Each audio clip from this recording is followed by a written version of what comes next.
Good evening. Night 3 of playoff week here on Ship Chasing. On Tuesday night, we revealed the Boomer Opto with Hassan and Blair. Last night, we revealed Pat's ownership projections. And tonight, we got a stat chasing crossover episode with Drico and Sackreligious. And we're going to cover a lot of ground tonight. We are going through 3 different playoff formats, going to do some NFC. We haven't talked about that yet on the channel. They have a really fun Hold 'em contest. We will, of course, get in the Underdog streets, draft a couple teams there, and get some updated FFPC thoughts with the stat chasing guys in the saddle with us. It's Ship Chasing Playoff Week. Let's go. Pat Fryer Helmo. This is why I'm hot. Anita hand job. Fix your sight. Jamar. Alpha play chase. Are you kidding me? Kadarius Toney? You can't handle the heat. It looks like we're finally this boys. You're right.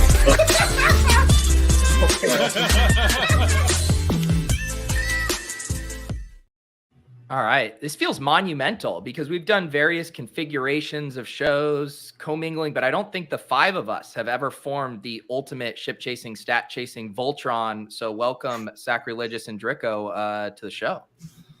Did we not get Voltron together for our main event draft? Oh, you're right. I just blocked out how bad that team was. I forgot that happened. Sorry to bring that up. That was before stat chasing became the flagship show. So this is That's the first true. time that the guys have invited us to the flagship show. Yeah, so much has changed since then. No, you're right. I completely forgot about our Travis Kelce, Patrick Mahomes start. But this is where we get even on Mahomes and Kelce, guys, right? Playoff contests. Drico, how are you doing tonight? Doing great. Thanks for having us on. Excited to get into. I know we have a lot of different things to talk about. For sure. And as always, thank you guys again for all your great work on stat chasing this year. Just an absolute smash of a show. You guys did great work with that. Ended up becoming, a key part of my process each week. So thank you guys for all of that. Let's start with the NFC Hold 'em contest. I know we're all kind of relatively new to this. I did one with Davis last year where I let Davis take the reins and I didn't know enough about the contest to kind of check him on all of his bullshit. So I'm excited to dig in a little bit more this year. Sacreligious, have you gotten to touch base on this at all? Yeah, I looked. I looked at it last year. I didn't end up playing any last year because for me, by the time we got to this point in the season, my brain was pretty melted from doing all the playoff best ball drafts and then getting all my FFPC contest teams, tinkered with and submitted. It's like, you know what? I'm just going to pass on this one this year, but familiarize myself with the rules. Have thought about it a little bit, but have not spent a substantial amount of time in the lab on this one. Yeah. Gretch, how about you? I know you're new to this one a little bit too. Have you ever done one of these before?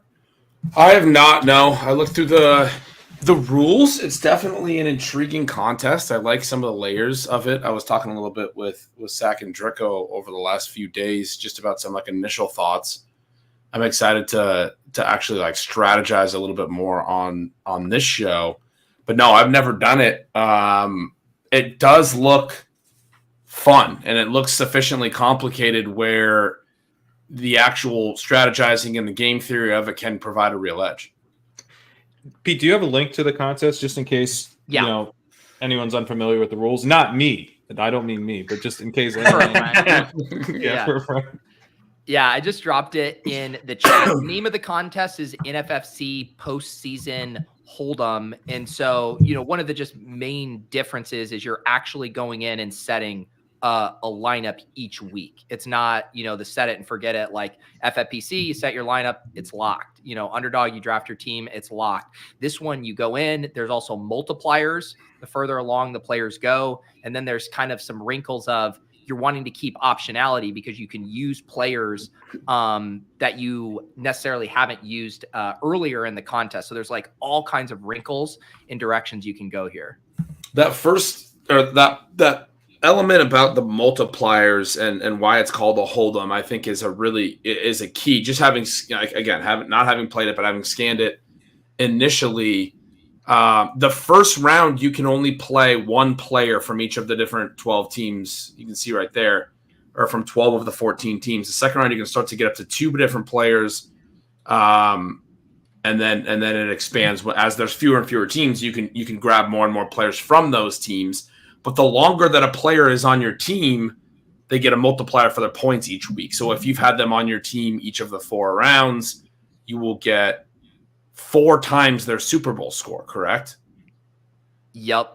Yeah. Yeah. And so you're trading off basically multiplier for like optionality of getting to like move into players. You're like, holy cow, this team looked incredible. Everyone was fading them. Like, I want to get in on them. Well, the people who got in on the ground floor get the multiplier bonus, but they're also taking on more risk, right?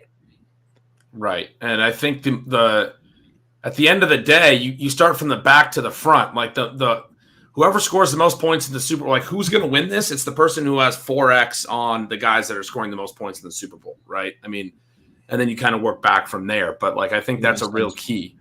What's the earliest that you can roster a Raven or a 49er? You can roster them round 1. You'll just eat a 0 for round 1. But I'm pretty sure you want to, unless you're fading those guys, you want to roster 1 Raven, 1 49er.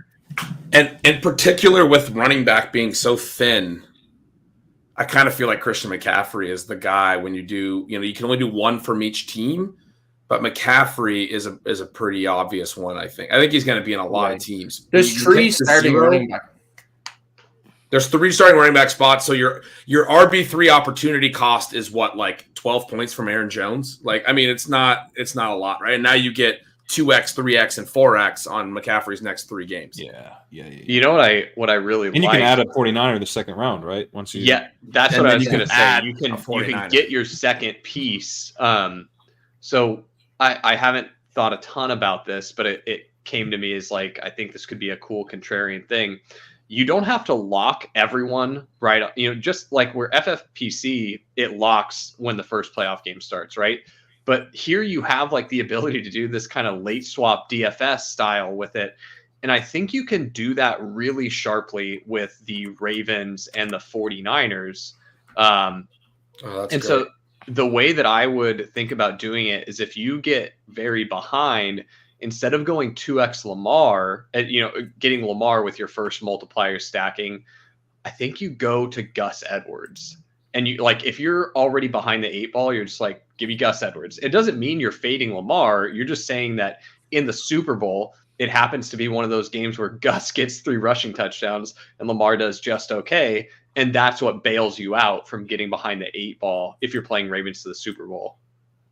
Yeah. And the other part of that, with the roster not locking, this helps with Eagle stuff, right? Or any of these injury situations where at FFPC, you're going to have to make some tough decisions on Saturday afternoon, most likely. Whereas with this, like, you'll have a much cleaner picture of who's playing.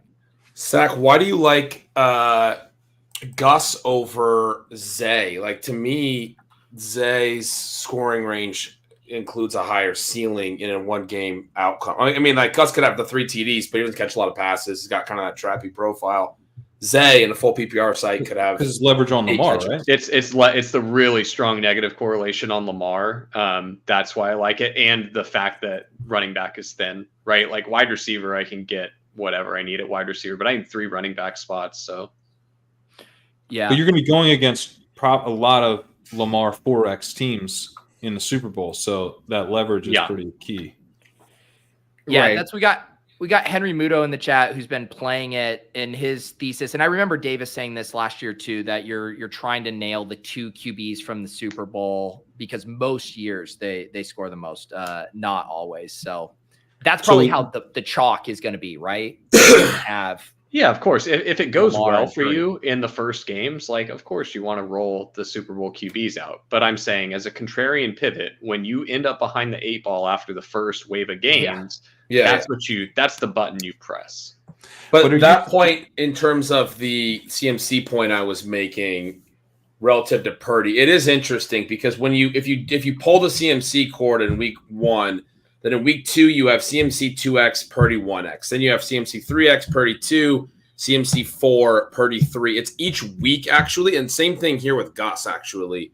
It's not just the Super Bowl. You're going to have Gus outscore him each of the next 3 rounds or a combination of the 3 because there's a multiplier gap each round.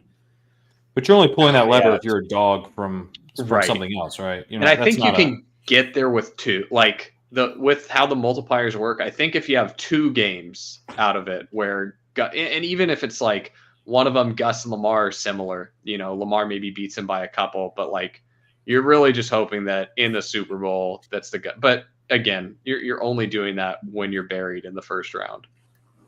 And I one thing that I'm not quite sure on. So when obviously the Ravens, they don't play this weekend, and so when is the last point that you can switch around with your Ravens? I guess it's until all your other players are locked, right? Yeah, it says players on bye teams lock with the start of the last game of the weekend, which is Monday night. And so, but the other thing is, by that Monday night, you only have 4 open roster spots, so your maneuverability is shrinking as the games go on. So maybe if you had a potential pivot that you're needing to make, you would plan that out with the players in that Tampa and Philly game as well. Right. So you'd be like swapping like for like potentially. Or your pivot could be CMC Lamar to Purdy Gus. Right. That's probably the simplest way to do it. But having pivots in the last available game obviously helps your. Just so I understand the format fully, if let's say the chalk bracket plays out, what is sort of the optimal approach here? I mean, it sounds like it would be that we're taking not Purdy in round 1, although is that just because CMC's such a massively high scoring running back that he is sort of the exception to the rule? But like, there would or is there a case to start Lamar and Purdy, or is it basically you want to start Lamar, Allen, CMC? It sounds like Lamar and Purdy is what Davis was saying, and what it sounds like Henry's saying. Because I don't know. I was making the case for multiplier is so big that it's going to offset the early round zeros. I think too, though, the question is CMC he outprojects like the next running back by at least 10 points, whereas I don't think that's the same case for Purdy. Yeah, it's not. But in the Super Bowl, it's all flexes anyway, and I mean, I think ultimately the question of whether you go Purdy or CMC in round 1 is a question of whether CMC or Purdy scores more raw points for the course of the playoffs. And NFC is favorable to quarterback scoring. It's 6 points per passing TD. It's 1 point per 20 passing yards. It's very favorable to quarterback scoring. I think Purdy has a pretty good argument to just flat out score McCaffrey over there. With the weather stuff in Buffalo, maybe that's the chalk build, right? Or with Purdy, because you're not as worried about missing out on this game from Allen in week 1. But the McCaffrey, the thing you just said, I was thinking about as well was McCaffrey, Lamar, Allen in week 1, and then in round 2 you still only have 2 quarterbacks. So then you have to make a decision between Allen, Lamar, and Purdy in the second round right away. You're not going to be able to play all of them. So you're booting Allen for Purdy and yeah. So it sounds like you want to start Purdy. Yeah. Mudo says, similar to FFPC, you want your kicker and defense to lose in first round. Any player you pick, you will always keep them unless they get hurt here. Oh, so you can't even move off of Allen and Lamar. So you're kind of boxed out from 2 quarterbacks in the Super Bowl. So Allen and Lamar kind of is bad. It sounds like it. If you're trying to play to have your 2 quarterbacks in the Super Bowl. But it could be fine if you are playing CMC and then I guess you're playing that Allen had a really big week 1 and then doesn't do very much in week 2, which kind of feels like the opposite of what we'd expect with the weather. You can't go to Purdy then. You better hope Purdy just duds because you're locked out of Purdy in round 2 as well. Yeah. You would dump. He's saying you would dump Allen. You dump Allen. You can't. I thought Henry's saying you can't. He's just saying you don't want Well, you to. can. You don't want Right. to. It's so You can. Yeah. You don't. Got it. Okay. On NFFC, McCaffrey averaged 24.8 points this year. Purdy averaged 25.2. They were very close. Purdy was QB8. There were several that were higher scoring. They were at 0.6 points per game apart. Like it maybe isn't crazy that McCaffrey can outscore him over 3 games, even in the scoring. So you could. So part of the outscoring is the offset of the other quarterback or running back that you take in round 1 that you're then dumping. So like if Allen has a monster game in round 1, vis-a-vis whatever other running back you take for the McCaffrey 0, the McCaffrey 0 has a lower opportunity cost than the Purdy 0 in round 1. Is what I'm trying to say. There is a small offset with getting those Allen points. And then McCaffrey outscores Purdy by that range. Or even if Purdy outscores McCaffrey, then the multiplier, it's complicated. Yeah. The way I was thinking about it though, it's always, as long as you take one player 1 week and then the other player the next week, there's only ever a 1x difference. But you get more. It's harder to go to Purdy in round 2 because you're giving up that Allen multiplier that you get there. But you could instead play your second quarterback round 1 as just a quarterback that you think scores a lot of points in a loss. Like if you think the Rams upset Detroit, or Jordan Love makes a ton of sense too. But if you think the Rams upset Detroit, maybe play Jared Goff at home, because that protects you from getting buried by any other. Like you advance round 2, and then you'd have to get off your 2x quarterback, to another skill position player there. You're going to all of a sudden start losing ground to people that get to keep their 2x skill position there. So you do really want that to be a team that loses.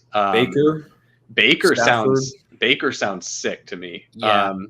So another way to play this is if you wanted to go CMC, you pick the Ravens to lose and you don't play Lamar. You play CMC Josh Allen, then you add Purdy, and you're not playing the Ravens to the Super Bowl. You build your structure intentionally to not go Ravens Niners. That's conducive to playing CMC.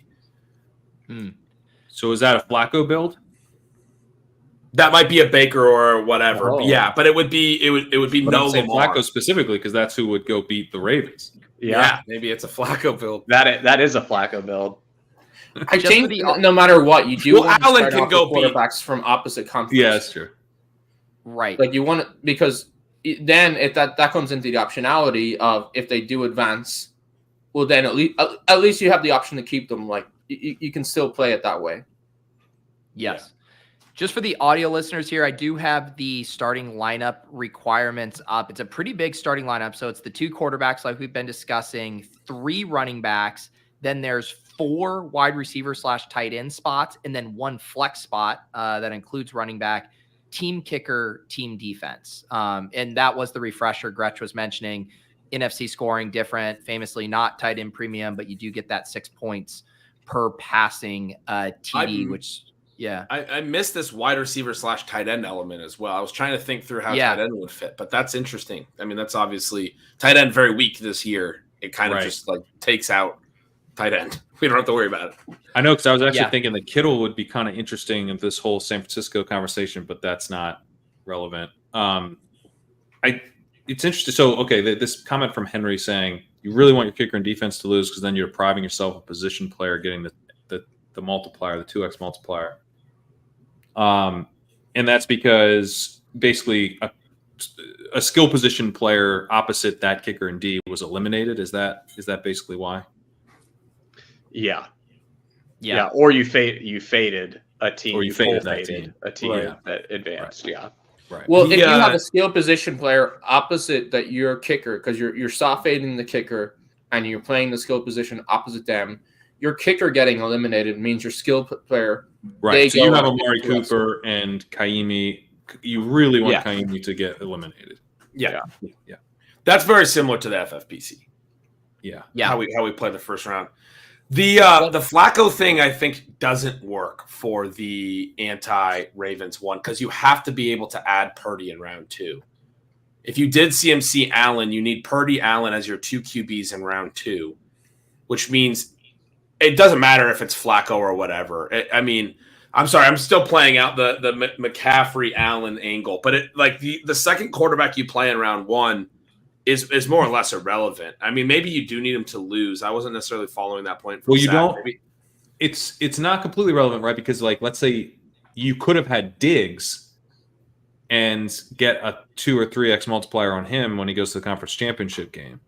So there is some opportunity cost to starting over on the Bills, assuming that they do make a run. So what you're telling me is you start Flacco round one and you just play Flacco all the way through. Well, that's the thing. If you want to play him for the Super Bowl, then you can't do that. You can't play Flacco in the second round. Unless you're playing Flacco to the Super Bowl. Depends how good you think the Browns are going to do. Yeah. I've been dealing with this shit for a month, You'll start to fall in love. You're like, holy cow, Flacco looked really good. And then you'll start looking at that multiplier, and then you'll start telling yourself a story. Next thing you know, you're in on Flacco. I mean, I asked Leone, and I know Leone's going to do some NFC content too. One thing he said was, I think bracket scenario planning is important. Some of the best teams provide a lot of but some of the best teams provide a lot of optionality where you could still maximize points, even if the bracket breaks a couple of different ways. Primary goal is having 1 to 4x on the top 4 scoring players from each side of the Super Bowl in the end. A lot easier said than done. So if there's clever ways that you can actually do like 2 Super Bowl teams from one side, I mean, maybe playing the McCaffrey thing, you're also playing.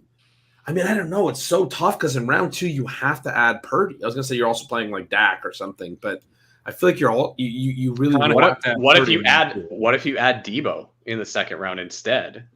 Wow. Then you would need Debo and CMC to outscore Purdy. Yeah, right? Any other Niner build that makes it, you're going to be behind the 8 ball. But that's the way you have to do it if you're going to not add Purdy, because you need it to come as rushing touchdowns, right? Yeah. Right. The passing touchdowns are what will bite you in this format. So yeah, it's fun too, because I think you can start to get a little bit more granular with like your weekly takes, right? Like you could be like, I really like Achane against the Chiefs, run defense, but then maybe I want to play, a pass catcher in their round 2 matchup. Like you can start to really try to leverage specific spots you like for individual players. I'm trying to think of like, what are the specific ways that you can keep multiple options open? Like, I guess, I mean, you could play like Tyreek Hill and Kelce or Pacheco or whatever. I think it's more similar in that regard to how we're drafting for playoff best ball, where you're trying to predict the conference championship, right? Like you're doubling up in the second round, you're doubling up on the conference championship teams. Yeah. And you're concentrating your bets there instead. So I think that's probably the way you do it. There's 8 teams left at that point, and you can do 2 of any team. So there will be teams where you have 2 of, and then other teams where you only have 1 of. So that'll be something that you need to be smart about when you're building out your different brackets. Pete, I know we're talking about like doing one of these and like entering it at the end, but do you mind like just clicking some names so we can start to work through a build? Yeah. Like before we even build a real build, so we can kind of think through some of the things that it forces you to think through once you have a few names in there. Because it's it is. We do have Carson Wentz just staring at the queue. So will you start with the CMC Allen one? Because let's just say we're doing Niners Bills to the Super Bowl, because I think this is sort of clean. Yeah. So in terms of trying to keep multiple options open, would one move be to then play both sides of the Lions-Rams game, like play Amon-Ra and Kyron, or Amon-Ra and Nakua or whatever, and then you're like, whoever wins that could eventually, I'll keep them in my lineup. They could eventually face the Niners in the conference championship. Is that sort of like what you guys were saying, like to keep both options open? Yeah, as I think through it, because I think you want to play for the conference championship. So it's like, if you do Rams and Lions, then the Rams are gonna see the Niners the next round right away, right? Unless you get a Green Bay upset as well. That's right. And so I think a different way to do it is you play both sides of the 4-5 at a way higher frequency than you would in other kinds of contests, because all it takes is one upset and those teams get to dodge the 1 seed. So I think we play. That's tricky too, because if Dallas and Detroit both win and they're both favored, right, then you're sending your 4-5 straight to San Francisco. But it's higher. That's the highest probability way you can do it to maintain optionality if you're trying to do it that way, right? Yeah. We got the least crazy upset. Yeah. Yeah. I think one other thing that maybe not as important, but I think you also want to be careful about using 2 of your wide receiver spots like against each other. Whereas because the wide receiver that's higher scoring than tight end and running back. Well, there's no tight end, right? Yeah, they're just lumped in. Okay. My apologies. So, well, then running back and receiver, like, because the receivers are going to project higher than the running back, and so if you're sort of doing a bracket where you're guaranteed to lose one of your wide receivers, whereas if you're playing 2 sides of it, you want to at least have the out where it's a running back you lose, not the wide receiver. Yep, makes sense to me. Then the round 2, you still have 3 running backs, but then in the Super Bowl it's all flexes. But for 3 rounds, it's this running back, wide receiver, tight end, and then a flex structure. Henry offers a couple keys here in the chat. In his key 3, he says nailing all 4 winners in round 2 to get ×3 on all 4 guys. It does seem like getting the bracket correct, intentionally making your picks to pick the games, and then picking the games right is a really big advantage because you're setting up all of the multipliers, right? Like the multipliers are so key, and to get the multipliers right, you have to get the right guys in line. Like you might be able to do both sides of a specific game, but ultimately you want to pick a very specific bracket, I think, and try to line up all your multipliers all the way through, more or less. You can kind of set your lineup for the whole contest for that bracket, whatever your specific bracket is from the beginning. Yeah. If we went through all the games right now and said, we're picking this team to win, we're picking this upset, we could set our whole lineup right now, basically. So it feels like in general, you should lean towards, unless there's a 2-7 matchup that you really like for an upset, you should lean towards picking one side of the 3-6, just pick one side of the 3-6 and fade the other side. And then you play both sides of both 4-5s is the way that I'm leaning to do it. Because the only way you really get burned by that, right, is if the 6 side goes to the conference championship or the Super Bowl, and then people who have that are getting that extra multiplier. And you can even pick the 6. I'm not saying you got to pick the 3, but it's just pick that one right, and then you maintain the max optionality by picking both sides of the 4-5, and then whichever way the bracket shakes out, whether there's upset or no upset, you end up with ways to pivot. At least you can bail yourself out. So let's try to build out the rest of this. Let's first say a bracket. What 4 teams do we want to play in the conference championship for this one? Well, let's play both sides of the 4-5s. I think that was an interesting point. Mm-hmm. And then we can pick the 2-7-3-6 games. But we want to go back. You guys how do you want to pick the 3-6s? Because that sounds like the biggest decision point. So who do you like between the Chiefs, Dolphins, and the Lions, Rams? Well, Tyreek is going to be overly popular, right? Or at least extremely popular. A lot of people are going to play both sides of that game. It would be interesting to play like Pacheco and fade the Dolphins. Yeah, or Dolphins running back and fade the Chiefs. I think those are the 2 best plays, Gretch. Yep. I think you guys want to go Pacheco side of it. Yeah, let's play the Pacheco side. The Pacheco side's definitely less gross. And that's the thing. If we don't play the Dolphins side, we don't have to get overly cute with it, right? We can just play the one that feels good. Yep. What about the Rams Lions? Where do you guys want to go there? This is full PPR, yeah. Yep. Okay, so it makes Amon-Ra like kind of a scary fade, but Yeah. I don't think you have to worry about ownership quite as much if you're playing this the right way where you can pivot, because we can see ownership too as cards get flipped over, right? So we can do. So then I think you start with Amon-Ra, because that's the Sunday night game, right?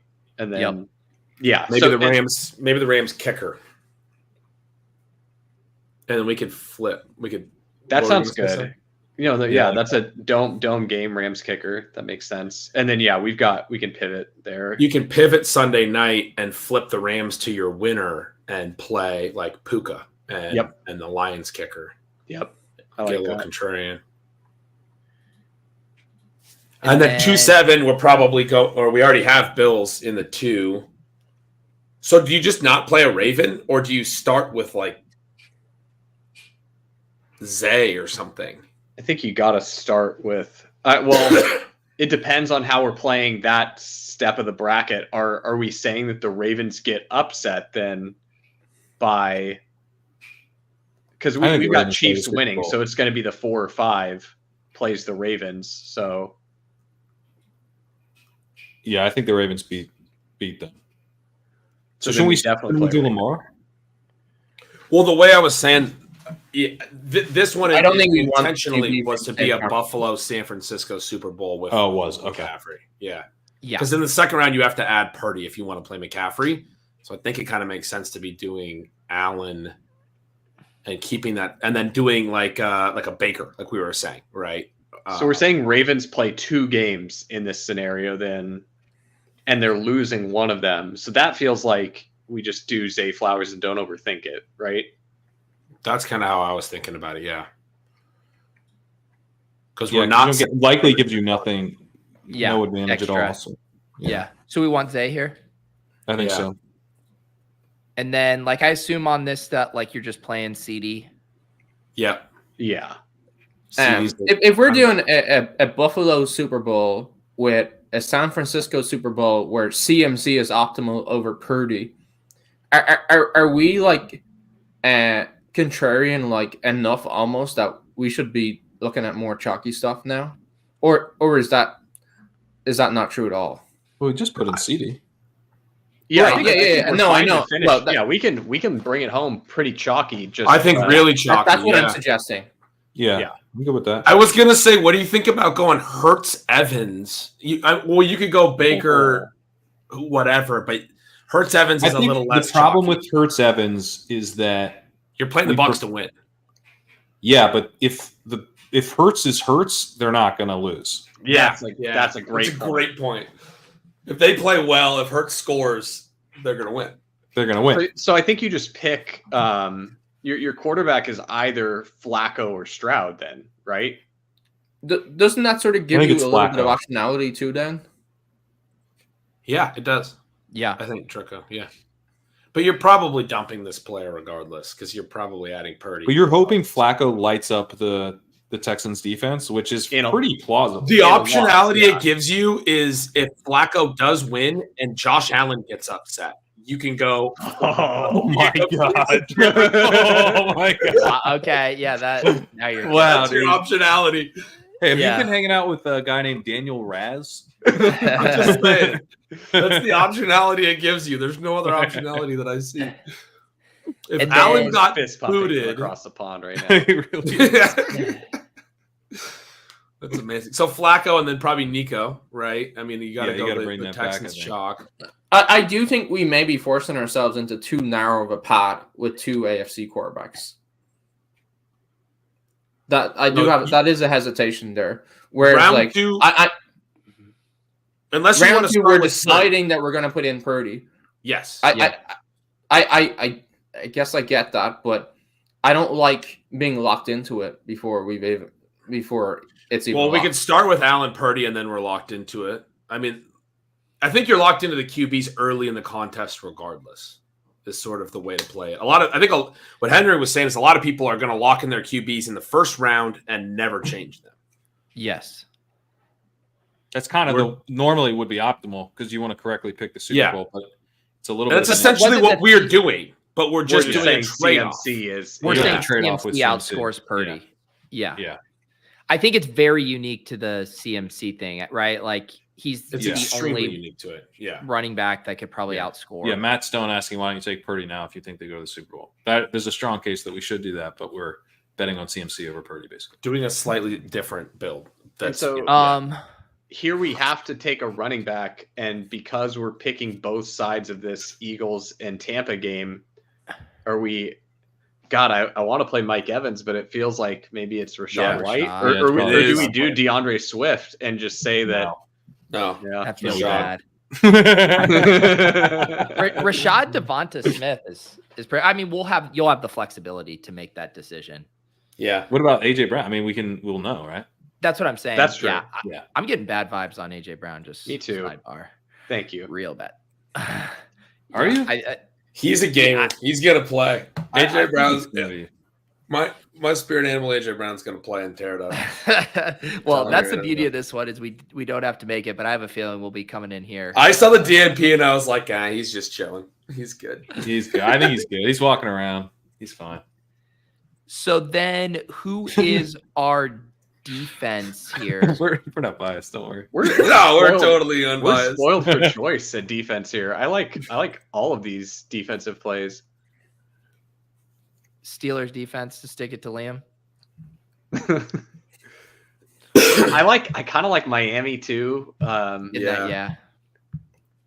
I think they're both fine though. I would be like jamming Steelers if Watt still had his ACL intact. But yeah.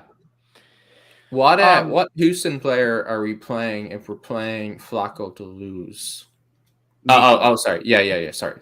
Nico. So who are the full fades then? Pittsburgh and there's an NFC and team, Green right? Bay. And Green Bay. Flacco doesn't need to lose, hopefully. right? We can just swap to Purdy regardless of what happens. Correct. What happens if Flacco wins, though, is all of a sudden our Nico Collins gets replaced by a 1x Brown then, which is pain because someone else has that Brown at 2x. Yeah. And so then we've got to get really contrarian somewhere. And so we either are hoping that we were contrarian enough early where we got a little bit of a lead where we're not buried, or we got to do something really funky. So we kind of need Flacco to lose.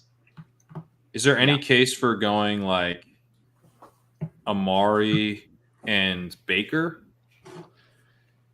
I actually don't feel that great about the Browns losing. I think that I feel much better about the Bucs losing than the Browns. Yeah, I'm kind of worried that Baker in a loss just doesn't even score that many points though. He's like he only scored like 9 points last weekend. He's super banged up. What about Love? Also, we can't do that because we would need a running back. Love. You probably have to go to Singletary in that if you're doing that. Yeah. I think the cleanest is just pick the winner in this Cleveland and Houston game, and we're either playing Stroud or we're playing Flacco because it's clean to go from Nico to Amari. Yeah. You can so this is just gut check. Do we know ball? Who's winning this one? Do you guys want to try a different one that's not McCaffrey, Allen? Like I let us down kind of, I think, a more challenging path than necessary. No, I like this a lot. I mean, this was a lot of fun to think through. Well, I think it's good because it shows you the tougher decision points versus the kind of chalk build where you just put in, Purdy and Lamar or whatever. Henry had a good comment in the chat there. He says one way is to play both QBs from the same game, locks in opening for Purdy, but Alan Rudolph is gross. Yeah. Yeah. Oh, that's interesting. So if you could do it more with if you did like the Dak Jordan Love kind of thing, maybe in a better game. Yeah, that's a whole way to do it. You could do Mahomes Tua, and you're playing KC Miami winner to go to the Super Bowl and play the Niners. That's also pretty gross, though. Yeah, it is. Gross. I'm scared of those. I'm usually not a weather bro, but man, the weather's got me shook. The idea is that either side winning could be a team that could go all the way to the Super Bowl. Yeah, right. That's the way you want to play it. Yeah. Which is it is tough for those scenarios. If it weren't for the weather thing, it would be the Chiefs Dolphins game that you would target for that path. Because if it was the Bills Texans and the weather was good, then you'd love to do Stroud, and then Stroud's losing for sure. We know that, and then you get your Super Bowl quarterback in Allen. Yeah. The other thing as well is so quarterback. That's easily the highest scoring position, and the Cleveland Houston game. That's the first game, and so do you want the information on that early, or do you want the information from the other games before you decide what you're doing at that second quarterback spot? Yeah, I think it's the second one. That we want information first, decide QB second. Yeah. I don't feel like Flacco's the play, but I don't know how to not do it. Is it Stafford?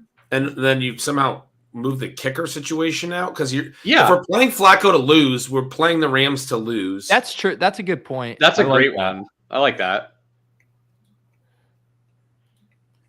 But then we're still playing the Rams to lose, though.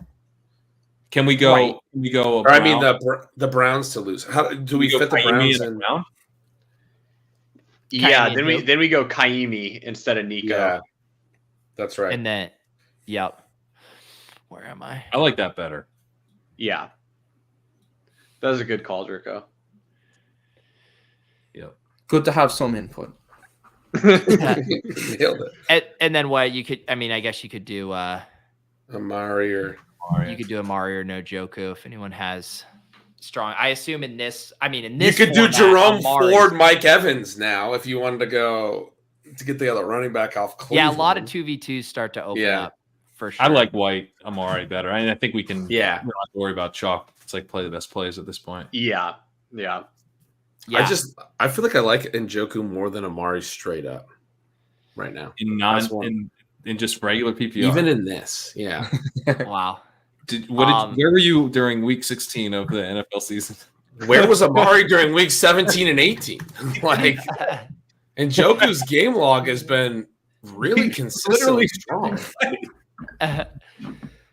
He was on the winning BBM4 lineup. That's where Amari was. That's it is Amari on the road though. So do we think of that? No, he had. Didn't he already have the 50 burger on the road in Houston? It was on the road. He broke the curse. Okay. The narrative shatter, dude. It's over. Yeah, there's small fine print, and it says unless he's in Houston in the dome, then all of the road Amari stuff it goes out the window. Wow.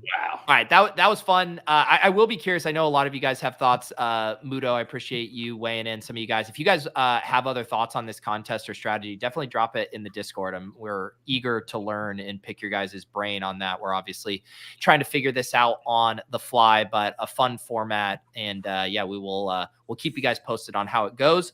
Let's see. Do we want to check in on some FFPC stuff, and then we'll save some of the underdog drafting for the end? Yeah. So I guess I'll just start because I want to get Drico and Sackreligious' fresh thoughts on this stuff. But I guess, Pat, I will ask to set it up. Have you made any big ownership changes since the show last night? No, I kind of tweaked some of the smaller stuff that we were talking about at the end of the show. And so haven't not made any major changes. I listened to Jacob Sanderson's appearance with Davis Maddock today, which got my wheels turning a little bit. He was touting the Ravens defense as like kind of the pivot of pivots, which I actually really like because it's like the way that people won't fade them. Most people will fade with Tucker. So I actually boosted. I think I boosted them from 1% to 2%. Just Jacob Sanderson steam boost there. Yeah, put that in your Twitter bio, Jacob. Got Karain to adjust his Baltimore Ravens team ownership in the playoff contest. Let's see. Sacreligious, are you going to do a batch of ownership for this with Pat? Yeah, I did one and sent it over to Pat. I definitely defer to Pat's ownership numbers over mine. There were a couple spots though last night on the show where Pat was adjusting stuff. It did head in the direction that some of mine were, so that made me feel smart. That's true. Yeah, I still have. Have you updated yours? I still have. No, I need to do another run. I was waiting to see how you updated before I did a run, and then I did see that Easy had some ownership. He did as well on his tool that he came out with. He had Tucker really high. I I had the Ravens fade overall really low, so I probably need to come up on that a little bit. I think that my Fairbairn, if there's one that I'm going to flag plant on, though, I'm pretty sure the Boomers are going to flock to Fairbairn. I have Fairbairn at like above 20%. That's the kicker spot for me. Like that's the chalk kicker. And I feel pretty like in my gut, that's the one where I'm like, I think I'm on that one. The one where I was like, Pat's talking directly to me right now. So like when you project something and you're like, what a wonderful opportunity this is, you might be wrong in your projections. Like, I'm too low on my Cooper Cup ownership. Damn it. That's what it was, because I have Cooper Cup at 15, which feels like too high, but the second I lowered, I'm like, ooh, what a great play. Yeah. I had him at 7 on my first run for reference. So probably a little too low there. Yeah, I mean, I do agree. Like Fairbairn in that dome feels so comfy. I am just wondering if that Eagles ambiguity, my take is that was going to soak up a lot of kicker ownership where it's like, I can see this being a good game, but I just do not want to deal with the Eagles. Like I could see some of the Jake Elliott stuff really coming up. Yeah. My pushback is Jake Elliott. So I just pulled up 4-for-4's kicker projections.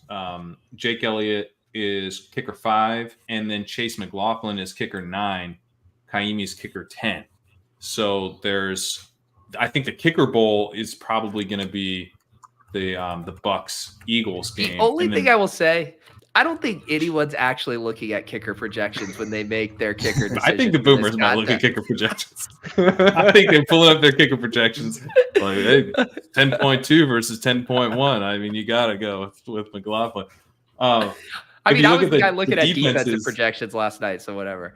Yeah, and the Texans are the 5th highest ranked defense, ahead of the Eagles and ahead of the Bucks. So if you're just going by projections, you would go Bucks or Eagles kicker, depending on who you're fading, and then Houston D. Yeah. I think I had Browns D a little higher than you had them too, and that's the like snake eating its own tail trickle down effect of these projections. Like you move one thing here, and then now you're chasing your tail everywhere else. So yeah, it's really just a cascading effect. I think the Browns will be pretty popular on defense, but it's just how much are they faded. And I think it does feel like sentiment's pretty strong for the Browns to win. When you're talking about Browns, when you hear like, I don't know if the Browns will win, it's generally against the Ravens. That's what people mean. So I don't think they'll be as highly faded as the like line would reflect. Yeah. The or Drico, do you I assume you got to maybe peruse some of the ownership. Do you have any thoughts on that, or just kind of macro thoughts on the contest so far? Well, the big thing that struck out to me was that it does feel like, because running back is 10, that feels a little bit like it should push Kyron up a bit, and then like, because it's like who do you play? Because you can't play Gibbs because then you're fading Amon-Ra St. Brown.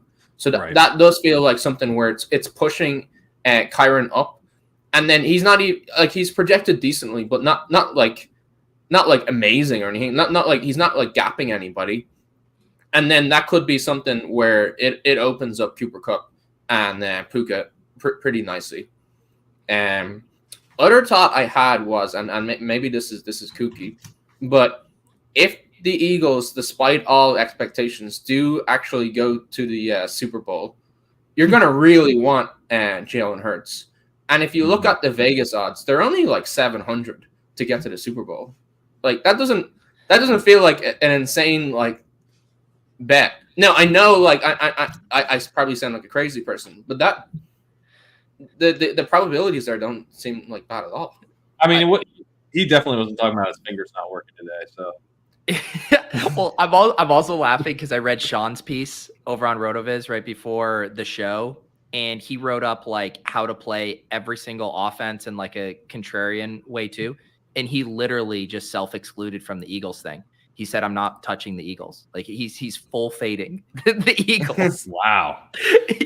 And so I was just laughing. He was the one boy. He just wrote 2 sentences and moved on to write 500 words about the Rams.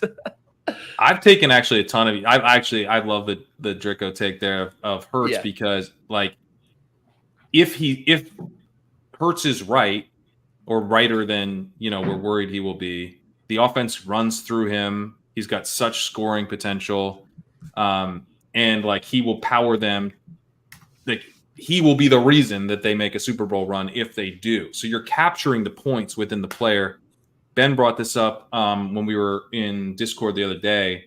We're kind of talking through some of the ways to play this tournament, and one kind of fundamental lesson I think is trying to identify how the team will win. Right, one of our big hits from a few years ago was Cam Akers was like super low owned against the Seahawks. No one really wanted to pick a Ram, and they just were betting on the Rams to lose that game. But it's like you have this opportunity to take. If the Rams win, they're probably running the ball well.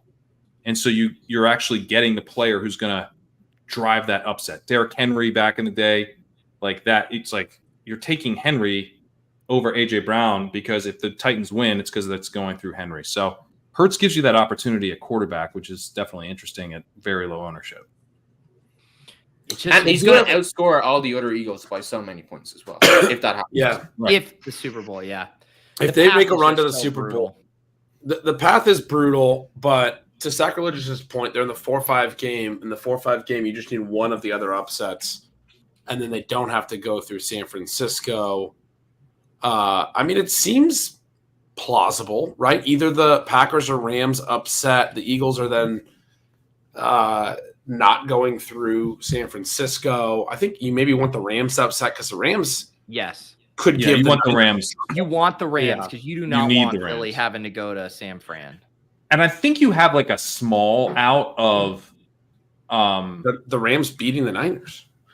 One small out. Well, that's true. That is true. That's definitely true. But then let's say the Niners win and then the Niners beat the Eagles. Are you totally dead with probably CMC not. And let's say Kelce? You're probably dead if it's Allen or Lamar, but Jalen Hurts could be the winning quarterback if it's a Chiefs Super Bowl and Hurts scores really well in 3 games. I think even if it's a Ravens, honestly, I mean, I know you get the double points for Lamar, but it would just mean that Hurts was way better than the other skill guys on the Eagles, and Lamar brought someone along, right, to a pretty substantial degree. Obviously, like Zay Flowers has a monster Super Bowl and gets the double points, and then Hurts Flowers can beat Lamar.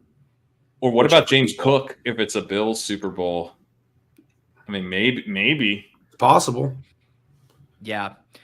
Allen a couple years ago was the optimum QB in 2 games. Was it 2? I thought it was 3. It was 2. Wow. The year that they lost the Chiefs. The Chiefs. They had the monster first game, I think, against the Patriots, and then lost the Chiefs in the monster shootout. And I think he only played 2 games. And it was Chiefs-Bengals, I think, in the conference championship, right? Yep. Last year? Or no, you're talking 2 years ago. Yeah, and it became Bengals Rams, and it ended up being, I think, like Chase Cup with Allen was. I'm not 100% certain. No, I think that's right. I think that's right. Yep. And it is the question of like, it's not just Hurts versus Allen, it's Hurts and Diggs versus Allen and AJ Brown or Devonta. Yeah. And if AJ Brown and Devonta like basically don't play or like the fears about them come to pass, like the Diggs piece could really push you over the top. Yep. Yeah.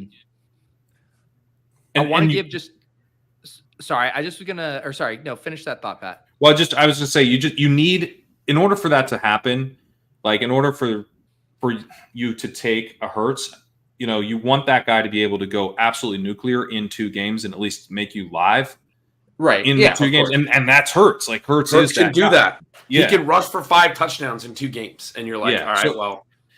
And then he can do it in a way that leaves his skill position behind by rushing for all the TDs. Exactly. Right? Yeah, he does it himself. Yeah. So he's actually a lot more appealing to Mahomes. He's interesting. Yeah.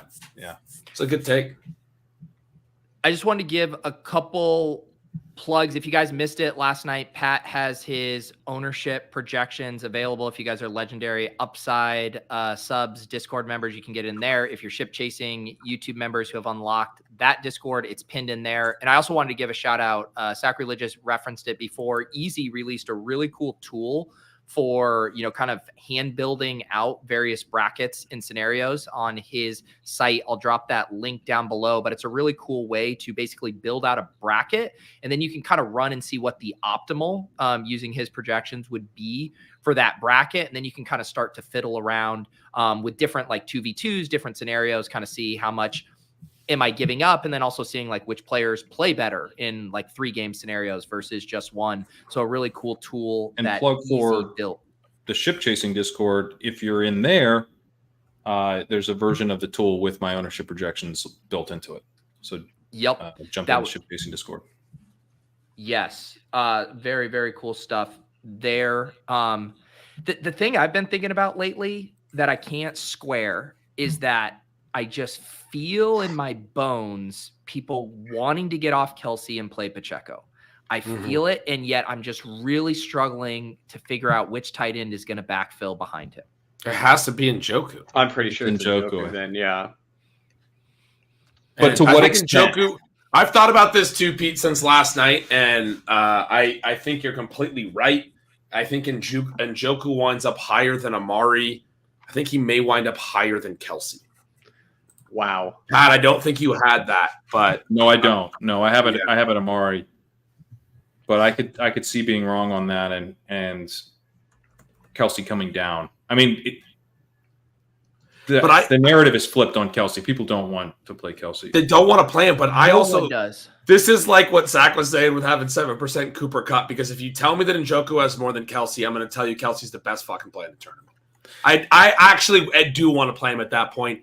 I think he catches 8 balls even if they lose in the first game. Like they have to get something going. They don't have pass catchers. He's their dude. He's had a bad season. People are really down on him. But I think it's just pretty like, would it shock anybody if he comes out and is basically catching the vast, like the 35% of their balls in the playoffs? I mean, I don't think it would be shocking at all. It's the other thing is that like 8 catches is 12 points on receptions alone. Wait, is tight end premium? It's tight end premium. I almost forgot. I don't even care if it's 8 for 45 yards. Like it's 8 catches, like he has the potential to do something that a lot of tight ends can't do. But with Njoku, it's not even potential. Njoku's been doing that. He's doing it. He's been doing it. But Njoku goes way behind Kelce in the best ball drafts. He does, but that's also an advancement thing where getting your team to the finals is more important than in this format. It is, but people don't really want to lose their tight end in tight end premium. So But I'm saying this year, there's no tight end that's separating that makes you feel that opportunity cost. I agree to an extent, but just that little extra thing of like Kelce's going to play more games, so therefore. But I disagree because most people are playing both the Browns and Chiefs to be one and done. That would be like the chalk scenario. Yeah. No, I don't think anyone's playing the Chiefs. No, I think people were playing Dolphins one and done. The vibes on the Dolphins are bad right now. No, I'm saying I'm saying everyone is assuming Travis Kelce and David Njoku each play 2 games. Sorry, that's what I meant. 2 and done. Yeah. Sorry, you're right. One win. Yeah. One win and then lost. But yeah, that's why I'm saying I don't know if that separates. Isn't Dalton Kincaid like such a good pick? Yeah. In this. Because I was just gonna say, as he made that case on Stealing Bananas today, and I wanted to say no, but I think it's. So you revealed before the show that you have a lamp in your study that's from the same company that Liam got his lamp from. So how much have you been hanging out with Liam? I might need to throw the lamp out. Lamp shopping together. I had Kincaid on my first run. I had him at 20% because I let my own brain get in my way when I'm doing these projections. And then what are people going to do when they think about the ownership? And so I had steamed Kincaid all the way up in my head of this is such a sick play. And I had Lamar really high in my first run. And I brought him down after I saw Pat's. But the more I think about it, Kincaid feels really sick. The other one that I really someone's going to have to drag me off this play, but I'm pretty sure Jahmyr Gibbs has to be one of the best plays in the contest too, with I had Amon-Ra lower, and I was still considering a fade. And then after seeing what Pat had on him and Easy had on him, and like hearing the sentiment around like, well, you got to just play Amon-Ra. It's like, I'm pretty sure I just got to play Gibbs on like every team I make then. But it's such a clean pivot from Amon-Ra, Kyren to Gibbs, Puka, or Cup as well. It feels like a really natural pivot. Yeah, Davis was mentioning that one. It's like when we go to look at DFS projections on Sunday, there's going to be like basically like half a point separating that 2v2, but like no one's going to play that side. That's what I'm saying. I don't, for whatever reason, and a lot of sharp people, all of you guys have been saying the Gibbs thing. I don't see it as that clean. I see it as a material difference because of Montgomery's role, because of the way Gibbs has been not used as well as I've wanted him to be used at times. Like, Amon-Ra's going to run around on every drop back. He's going to get a ton of targets. Gibbs doesn't always get all the receiving. I mean, I know the ceiling is there. I think in a win where Gibbs performs, Amon-Ra gets there as well. Like, how does Gibbs bury Amon-Ra? In those games that we've seen, Gibbs have those nuclear like 35-point games where he soaks up a couple of the touchdowns. He has like an explosive play, and Amon-Ra still gets there. You know, Amon-Ra gets his 20 points easy, no problem. But you're just asking for Gibbs to have an explosive play and a touchdown, basically. Which like he's well. You know, I mean, I don't know. I might be too bullish on Gibbs, but I think he's going to find his way to a lot of my lineups here. I think a lot of people you can bury him too if Kyren duds. I think. I don't think it has to be a 2v2 there necessarily. I see your point. Running backs, and like if all the other if a lot of the other running backs dud. And Gibbs gets 20 and all the other running backs are like 10.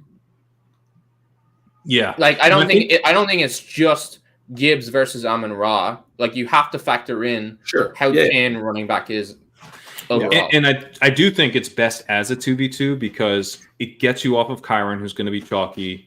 It's going to be really hard to get off Kyren without doing something like going to Gibbs. And so like you might as well take advantage of that move and go to Cup and Puka. Where that's kind of like how you want to attack the Lions anyway. Like the whole appeal of this matchup is really through the air. So, you need to pick the right Ram, and you need that guy to go off, and then you can still lose to Amon-Ra. I don't know why it is, but I just don't. I don't feel as confident as you guys in that pivot. I mean, So the reason too, like for people who also are maybe not fully familiar with this contest, like it's likely that a Lion player is in the optimal, right? And so there's scenarios where the Amon-Ra teams are very chalky, or say like a chalk bracket hits. Like if Jahmyr Gibbs even outscores Amon-Ra by 0.1 points, like that can be the difference between winning $500,000 and dropping down just because of that configuration. So I think you are getting into like a GPP bro element with it, Gretch, where I think everyone agrees Amon-Ra is the better play, the better projected play, but the like what you win when you win thing with Gibbs could be very outsized. Yeah, we're talking about 66% right now is what I have for Amon-Ra versus I think 19 for Gibbs. So, you know, it's like is he 3 times more likely to win that 2v2 kind of thing? Because then you're also gaining. Actually understates it because you're also gaining leverage when you move from Kyren to the wide receiver. So, you know, you're kind of saying the field is going to tell you my Amon-Ra Kyren 2v2 versus your Gibbs Puka or Gibbs Cup is like 4 to 5 times more likely to be the higher scoring combination. And I think that's wrong. Yeah, because you got to think about the combinatorial ownership of Kyren plus Amon-Ra, like that. Those are so. You don't have to play Kyren to play Amon-Ra. I reject your guys' 2v2. You guys have made this all about the 2v2. If CMC's a lock, there's every other running back in the contest could be your RB2. You don't have to do it, but you don't have to most people are going to do it. But the chalk will be this. So you're still going against the chalk with this 2v2. I think the other thing as well is, so like we're gravitating towards Gibbs as a pivot off of Kyron because Kyron feels awful. But then obviously Gibbs comes at a cost of Amon-Ra. The problem then is if you don't want Gibbs, you don't want Kyron, you don't want Gibbs. Who are your other pivots? You're talking like Rashad White or Rashad White. Yeah, Aaron Jones. Aaron Jones is definitely viable. Do we not like the Dolphins running backs? I feel like the Dolphins running backs. Achane, Aaron Jones, James Cook. Those are the places I'd go for RB2. I actually think that's all I was trying to say. I'm not necessarily trying to fully argue the Gibbs thing. It's just that like I don't want the Amon-Ra point to get tied too closely to you have to play Kyron because I agree with you guys that Kyron is not probably a strong play. He's probably a pretty good fade. And I don't think you have to do that if you go to Amon-Ra. In fact, I don't think you want to for the reasons you guys were saying. It's not the Amon-Ra Kyron thing is going to be tied really high. I think it's mainly Gretsch too, like thinking because you can play both Gibbs and Amon-Ra and win-loss scenarios. It's like one of those simple logical pivots where you don't have to like reconstruct a bracket. Like some of these other ones, like if you are playing Achane and stuff, like it might require you to like rethink how you're playing the entire bracket with the soft fade because most people are going to be playing both sides of this game anyways. So it's like an immediate, just like simple lever to pull. It's also nice if you go Gibbs and Kupp or Gibbs and Puka, you're I think fading the Lions, right? The cleanest way this goes for you is that the Lions lose, they dump off to Gibbs a bunch in garbage time. It's kind of like the Rams or the Ravens loss where like Gibbs gets there, but the kind of offense stinks kind of setup. Then they lose. Then let's say that Kyron's the highest scoring Ram from that game, but now they go and play the 49ers and you're feeling okay about Puka or Kupp coming and passing Kyron in that 2-game sample. You know, obviously you'd love for Puka or Kupp to go off in the first round too. But I think you don't even like need that. You just need the Lions to lose and Gibbs to outscore Amon-Ra. And then you've got that running back taken care of. Everyone that has Kyron is now a little bit of a concern, but you have another opportunity to outscore them. You guys have definitely talked me into the Gibbs thing a little bit for the record. I mean, I definitely like it. I don't think it's like something that I would be comfortable pivoting to and everything, but you guys are making good points. Yeah, definitely. It's definitely I think it like what's so funny is when we talk through all these like across our entries, it's like saying, you know, you'd want to be like 10 to 15% lower than market on ARSB and 10 to 15% higher on Gibbs, like just kind of like sliding that over. That makes sense. Any other 150 in with Leone for your portfolio? We're gonna get 75 in. Okay. The pivot, I think it was mentioned. The pivot crazy. From Kyron Tyreek to Achane Puka. That's also like super. I think pretty clean as well. Well, Mostert's looking like he's going to play, and so I think I just lowered Achane down to like 3%. I don't think anyone gets there now if Mostert's playing. That RB2 question is so interesting and is such a constraint. Another one Sean brought up today when we recorded, he brought up Najee Harris because that RB2 spot is that challenging.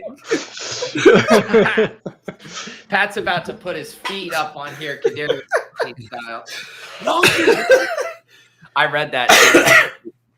I was just imagining like Sean just like gritting his teeth as he typed it out, like screenshot. No, Sean like he has like a sick pleasure for that type of stuff. Like when he actually gets to tout the guys he's always faded.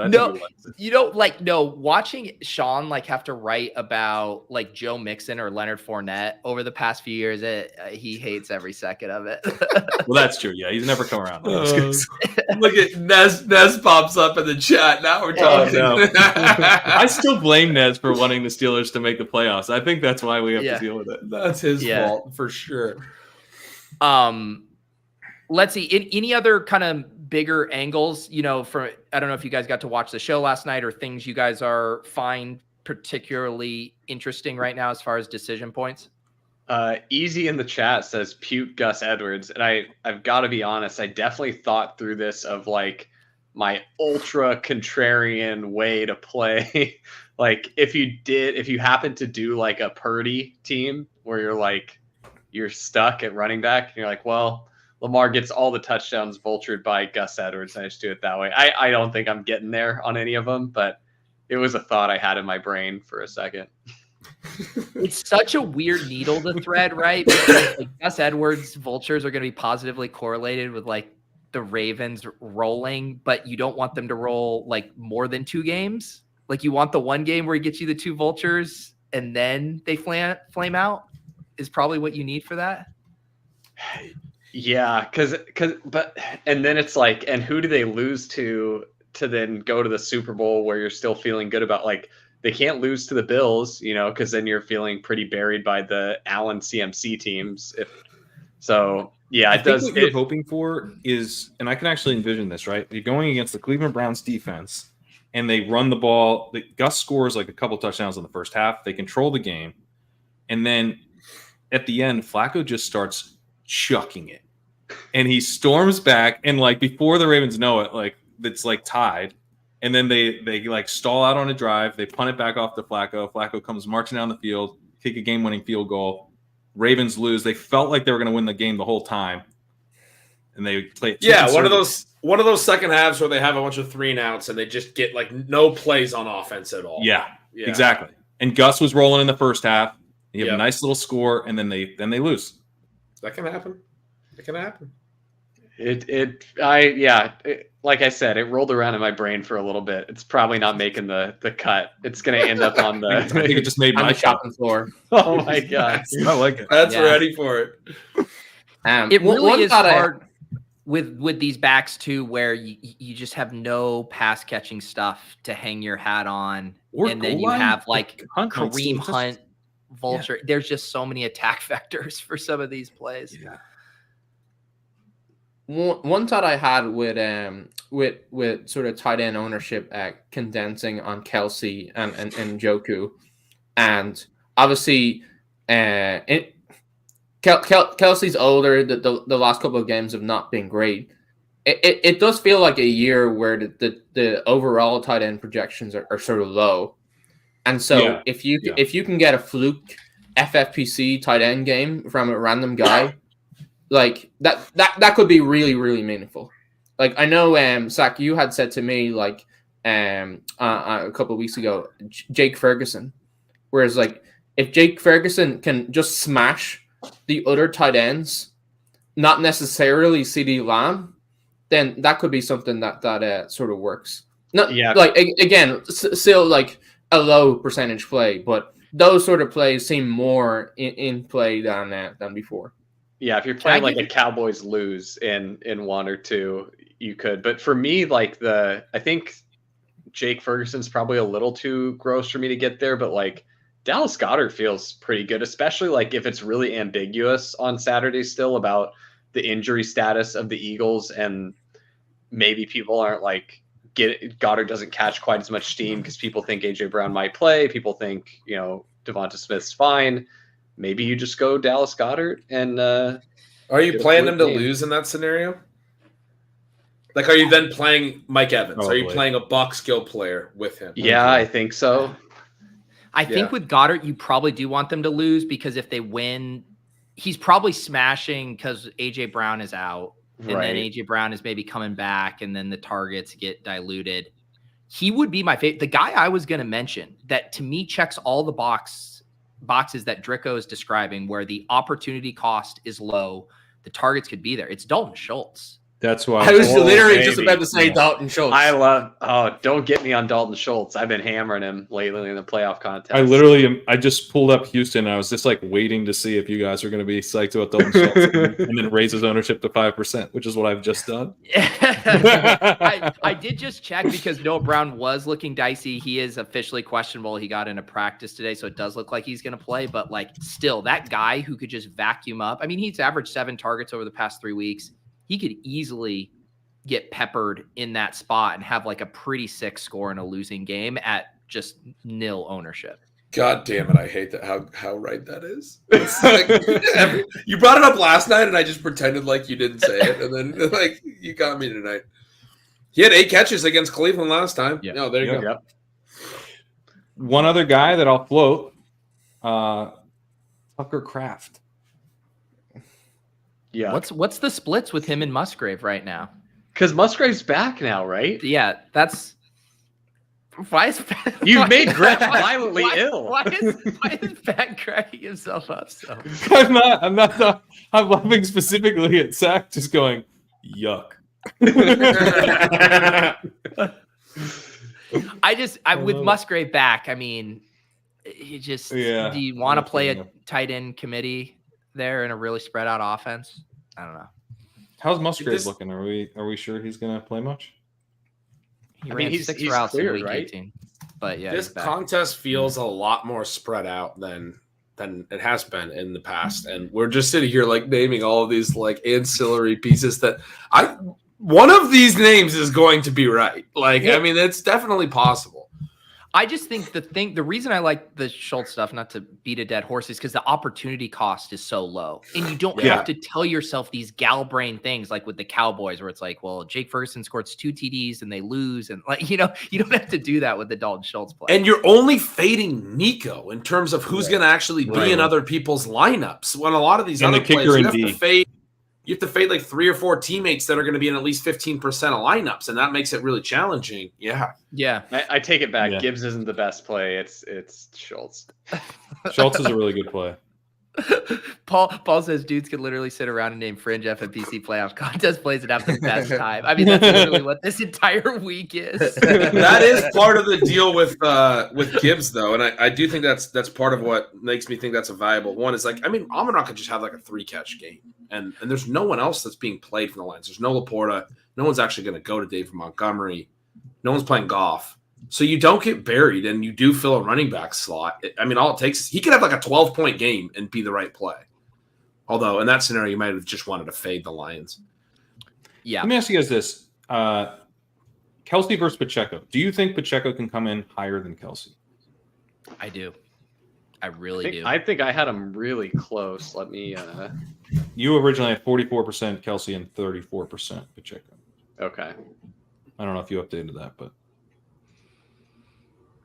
I currently have Kelce 41 and Pacheco 40, but I have a few more tight end percentages to play around with, and I can flip them. I could do it. If you think of all the factors you need for that to happen, the only hang up is like a tight end surging chalk to backfill it. But when you think about how gross running back is, and people are out here hunting and just trying to find any other viable running back play, no one likes Kelce. Everyone hates Kelce right now. It's like the only thing is, do we have a champion? A new contender who can step up into that spot. With McKinnon not likely to play, and I think Pacheco's. I was trying to name some other. Boomers love Pacheco too. Pacheco's the best RB2 play in the tournament. Like he is. He's legitimately a better play than Kyron too. Like their most likely outcome is to play like 2 games, right?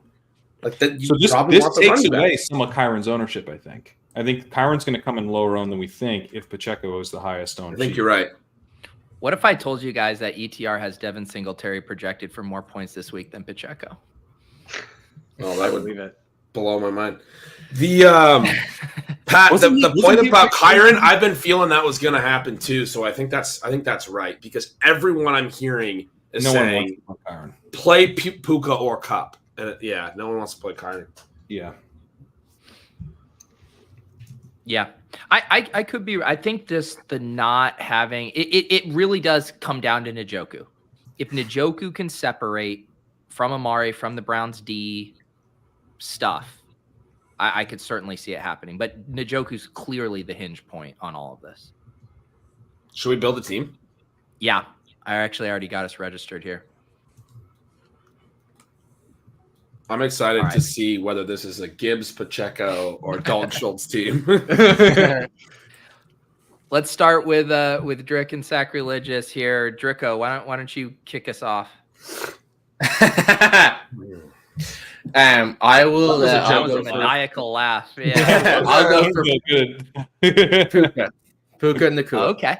All right. I'm gonna keep us pretty chalk, but I think he comes in under what I would consider optimal. We'll just go Lamar. All right. Yep. This just reminded me, Pat. Someone mentioned this in the comments of our video yesterday, and I thought it was a pretty good point. Just we know how even when you're doing like season-long home drafts, like people get anchored to the Yahoo ADP order and stuff, talking about like the order some of these guys are listed in here. Unless you're on NFC where Carson Wentz is number 1, I do think it's kind of like an interesting thing to not maybe like a really light tiebreaker of just seeing like which guys funnel to the top. That's interesting. Yeah, I should go in and see. I mean, it is right there Mostert over Achane. I mean, I think people will break ties to Mostert. Yeah, he's higher. I mean, you got to. He's higher. All right, Gretch.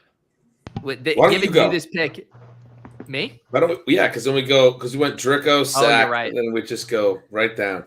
Yeah. You know what? I like when we have the guests, I like just eating the chalk and letting everyone else gal brain here. Because if we go too gal brain, then we can't we got to wind it back. So I'll go ahead and just put CeeDee Lamb in and we can keep it moving.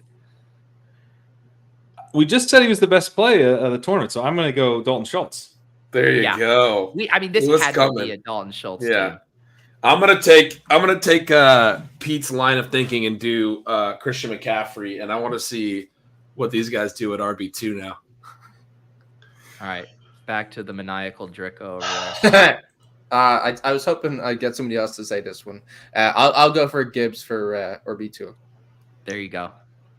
I feel like it had to be after the conversation here. This came preloaded with Gibbs and Dalton Schultz. I'm gonna go ahead and go Mike Evans then. Yeah. He's a guy that I feel like we haven't talked a lot about the Bucs. You know, the Eagles, I think, are pulling most of the discourse right now, but God, he's an awesome play. Mike Evans. He is. Gibbs, I have him as a chalk play, but not overwhelmingly. Gibbs and Schultz kind of pulls Pacheco and Kelce out of the lineup. Is that accurate? That's how I was leaning. I was thinking that you could go Rice, you're saying? I think, I was just sort of thinking out loud. I was wondering if that's what you guys were seeing as well. I thought you meant fading the Chiefs for a second, but yeah. I think that's a really cool angle, right, Gretch? Because we're going to want some Rice on our teams. And so then you ask yourself, what kind of teams do you get to Rashee Rice? Right. That's what I was thinking. Yeah. I love it. But I got to pick someone I guess first. Okay, so if we're going, no, it's back to Pete actually. Oh, it's back to Pete. Wait, well, I'll do it. I'll do the Rashee Rice. Don't tempt him. That was gonna be my pick. I was picking it up. Stole your idea. All right.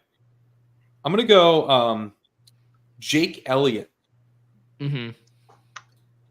Eagles just blow it. They are very good at blowing it this year. Well, I'm going to go Miami's. No, I don't. We don't want to play Miami's defense. And I guess if somebody wanted to play Tyreek, they still could. What do we have any games that we have not hit yet? Any games? We need a Brown. No, we guess we don't need a Brown. We could pick them to lose. We've hit every game. Oh, we don't have Buffalo. We don't. Yeah, we can throw Diggs in one. We haven't done any Diggs yet. I don't like it. He's one of my least favorite plays in the whole tournament. But unless you guys want to play the Bills a different direction here, but I think Diggs is. I mean, we're playing Ravens Super Bowl. What do you think? Like, is Kincaid too contrarian? We're already pretty contrarian. We don't really need it either. Yeah. Right. Yeah, I think part of the Schultz thing is like it fills the tight end slot, right? You know. Yeah. So with Schultz, are we playing Cleveland to win? Or are we saying that Schultz is the optimal tight end over 2 games? It's a good point. Yeah. I think we should probably play a Brown. Yep. Yeah, probably.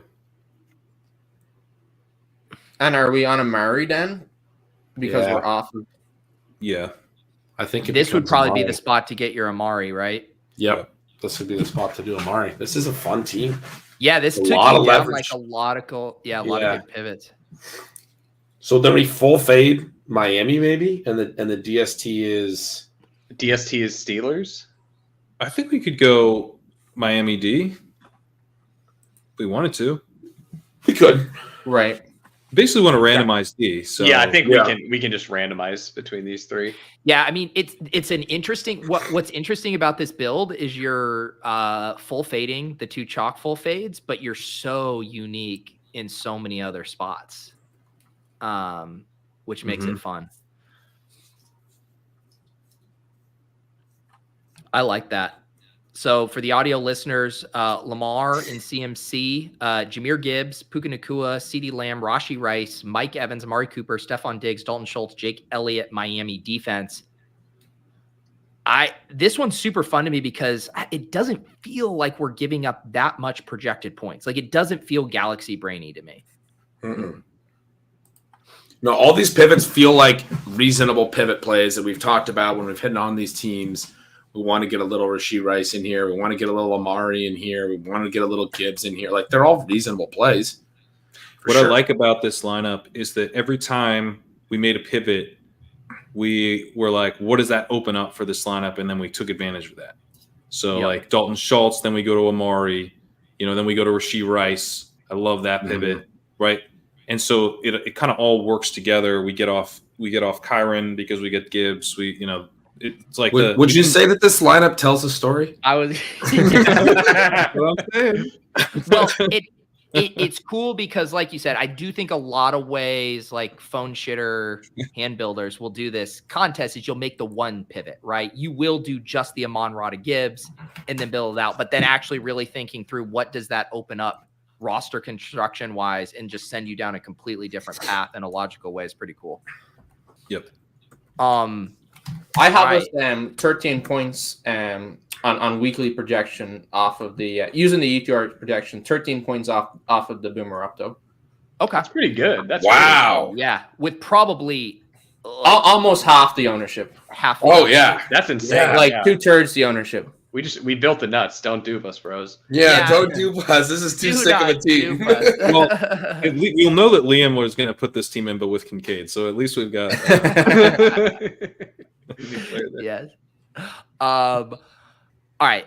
I want to talk a little bit of Underdog here. We definitely need to with Sackreligious here. You've been firing, doing content, all kinds of stuff. We still have some fun contests up. They spun the Gauntlet 2 up, which still has a lot of entries remaining, 50K to first.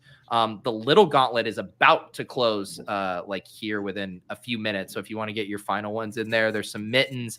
But Sacreligious, give us a little state of the playoff best ball landscape with only a couple of days to go here.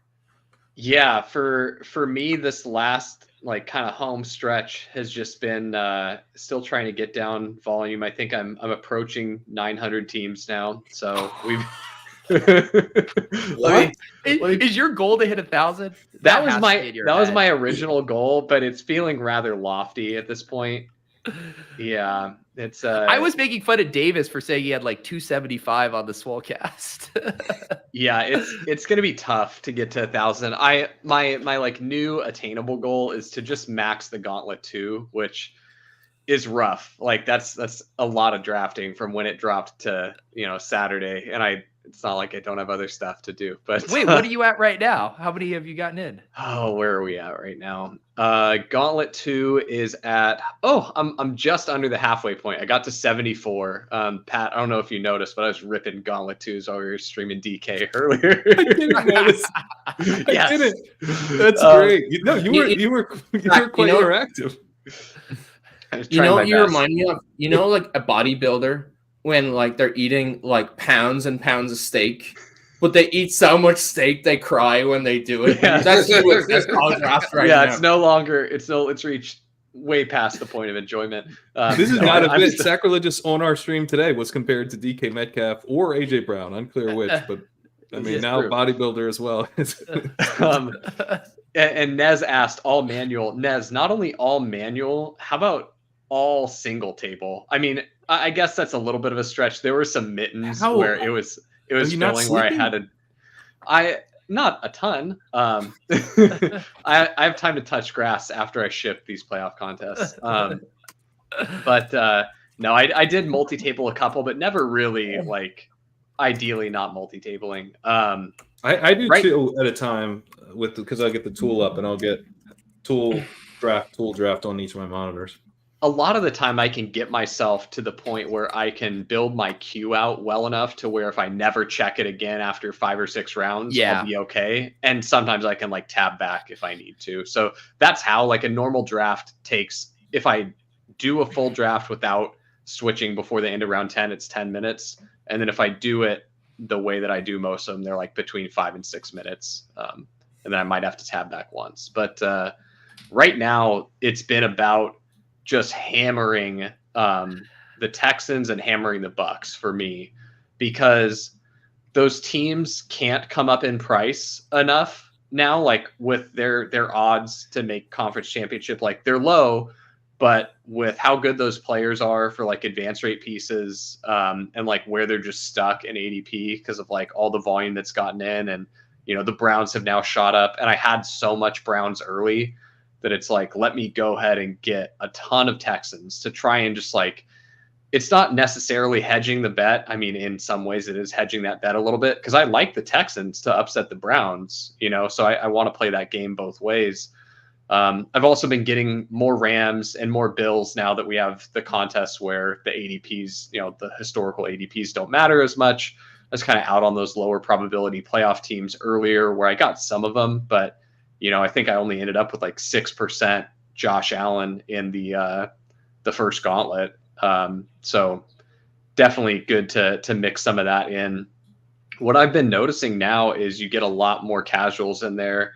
And so it's just a lot more volatile in your rooms. Like you can build some absolute monsters, and the vibes on Miami are terrible. Like when I hear anyone talk anything positive about Miami, I'm like, man, because the best ball landscape does not reflect that. Like people, Tyreek Hill will drop to like the 5th round sometimes, you know, like people don't want to click it at all. Miami, I don't know if you've heard, Miami's never going to score points again because they're in a blizzard, and, you know, they're never going to score any fantasy points again for the rest of their lives. I believe the definitive analysis was Tua's brain was going to freeze. Tua's brain is going to freeze. Yes. I was cracking up at that yesterday. But yeah, so I've been hitting the scientifically verified.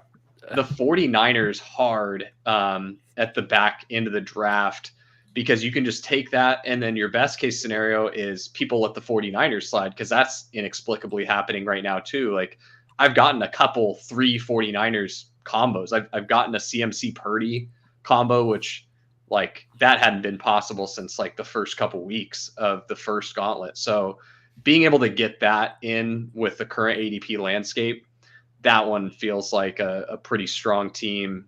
But then, yeah, you open yourself up to a really favorable either Miami and San Francisco super team where you're like, I just get all the best Miami pieces, and then I mix in some Tampa Bay and Houston for advance rate stuff alongside that in case that Miami game is low scoring. And I hope to sneak it into the second round, and Miami upsets KC, and then I'm cooking. Yeah, that's kind of the state of the market currently. Yeah. Some of the prices, Eagles are the other team that's obviously just incredibly cheap right now. But what's weird to me is like, you think about the Dolphins slide, and like, you know, the Chiefs, maybe you could say have stayed fixed or slightly pushed up, but it's not like the Bucks ADPs are moving up in tandem with an Eagles fade by the market, which is really weird. I mean, it's not weird in that the market isn't going to think rationally in that way, but it's like, man, it does make the Bucks look really good in that situation too. Yeah, I've been drafting more on DraftKings the last couple of days, and you can literally do stuff like you can do like Lamar and get some 49ers and like Zay Flowers, and then just stack the entire Eagles offense. That's I understand the negativity around them, but that feels like kind of a cheat code when you're like, I need advance rate guys, and I can just take all the Eagles. Yeah, and Pat's taking my helping of Eagles, so you know, that way someone will win something for legendary upside. It's either going to be Pat with the Eagles smash, or it's going to be me with my full Eagles fade. And you're just betting the Bucks side of it? I'm hammering the Bucks lately. I've gotten myself. I wasn't taking very many Bucks at all early because they weren't even a sure thing to make the playoffs. I wasn't really touching any of the NFC South teams, and I started taking my like leans going into week 17 or week 18 rather, where I want to start mixing in Bucks and I want to start mixing in Texans because I think I'm going to play like they each win their games. And those are the pieces that I don't have exposure to in my portfolio where I really like them for like round one advance rate purposes. And my whole portfolio is like very heavily skewed 49ers, Ravens. Like Lamar is my most owned quarterback at just under 25%. And that's come down substantially because I was getting a ton of Lamar in like the second and third round. And so I haven't been getting as much lately. And then for wide receivers, like all the 49ers guys, it's Ayuk, Kittle, CeeDee Lamb. Like those are all my highest owned guys. I don't have as much Debo because he goes first out of those guys, and I will always take a 49er pretty much if they're there. But yeah.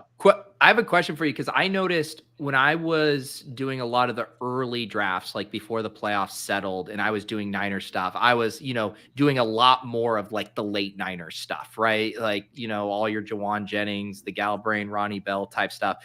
Now, I don't know if I've just lost the plot or if it's because the playoff picture is more firmly focused and you can kind of like put the puzzle pieces together more, but I haven't been like tacking on as many Niners. Have you been still like kind of doubling, tripling down with the fringe Niners? We talked about this on the DK stream we just did before ship chasing for leg up, but no, I haven't. I'm in the same boat as you, Pat or Pete. I haven't been doing the like Eli Mitchell or Jawan Jennings as much because oftentimes you can play it through their Super Bowl opponent so much better. It's like, what's the probability that Jawan Jennings scores greater than 0 in the Super Bowl? Well, it's less than like any of these other dart throws on the other side of their Super Bowl opponent, right? And oftentimes, if you're playing it through if you're not playing it through 49ers Ravens, then it's like, and I get a very small boost to my round one advance rate then because I'm getting, say it's 49ers Chiefs, it's like, okay, who's got a better probability of scoring any points, Jawan Jennings or the myriad Chiefs punt wide receivers that you can do? It's like, they're all the same thing. So let me get the guy who's going to help me advance like by 0.1% extra in round one, and just like trying to get those micro edges where I can. Yeah, that's been the exact same boat I've been in with that. Pat, Gretch, Drico, any other kind of thoughts you guys have had on this? And then we'll definitely get in and rip a couple here.